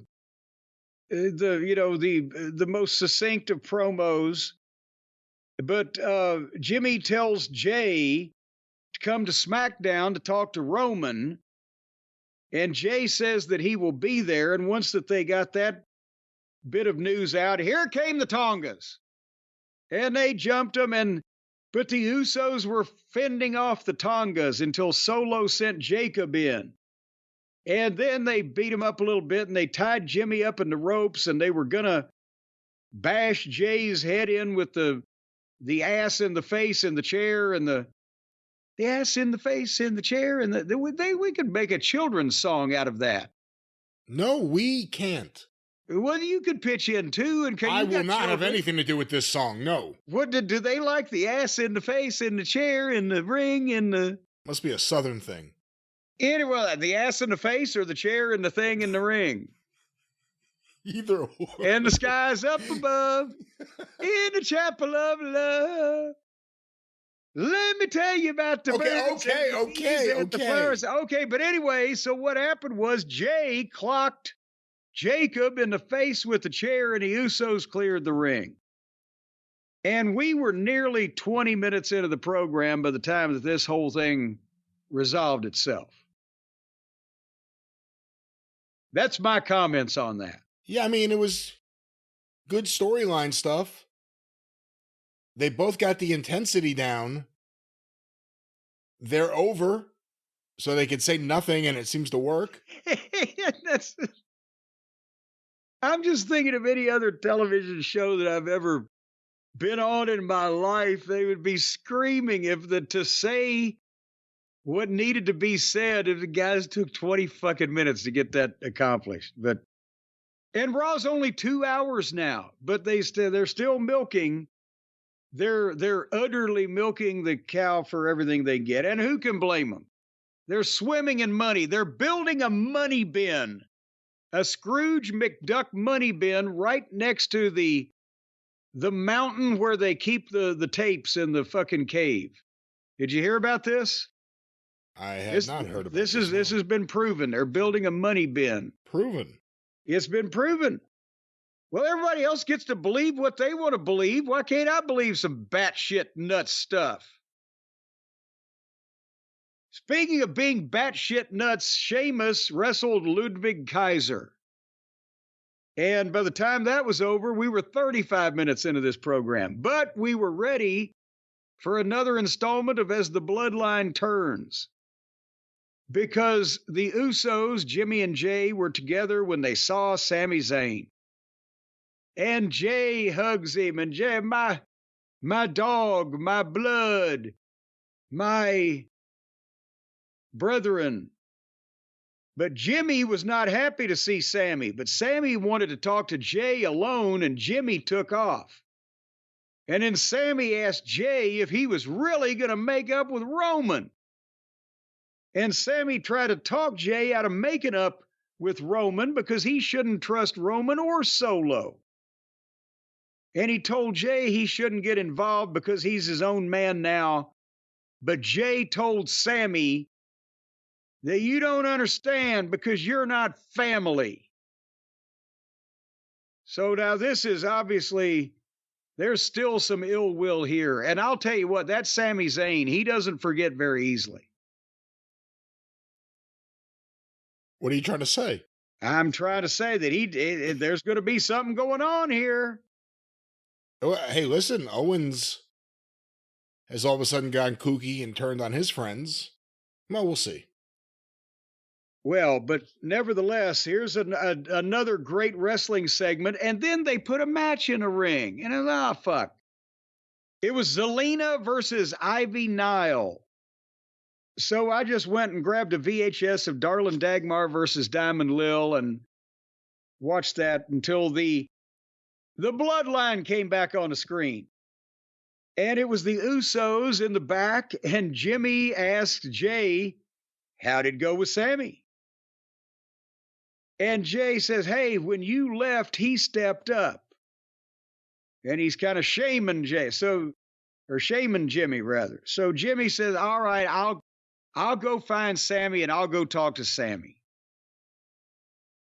They need to get Leslie Nielsen back looking for The Undertaker, apparently. But anyway, this thing is going on throughout the show. Should we go now to the 9 o'clock hour, Brian? Because that's where we were. That's all we got in this program, an hour into it. Are you detecting a pattern here? Yes, let's go to 9 o'clock. Seth Franklin Rollins comes to the ring. He's back to being a visionary and a revolutionary, and he's never stationary. And he's hunting monsters because Bronson Reed is a monster, but so is Seth Rollins. He says, so am I. Because Bronson Reed has reminded him of what he's capable of, and he likes it. Does that mean he's reminded him he's capable of dressing like a normal human being? But nevertheless, Bronson Reed interrupted on the screen and says, well, I promised I wouldn't come in there and get in a fight with you tonight, but I'm out here on the parking lot. If you want to come out here, well, come on. And Seth goes out in the parking lot, and the camera follows him. And Adam Pearce is trying to stop him. And he blows past there. They get in a fight. And Seth gives Bronson Reed the curb stomp on a car hood and then rolls off of it and starts cutting a promo to the camera. But in the background, you see Reed gets up and there's more fight, and they go into the back of a production truck. So just a big empty, not a flatbed, but a giant, like a U-Haul truck. And they have more fight.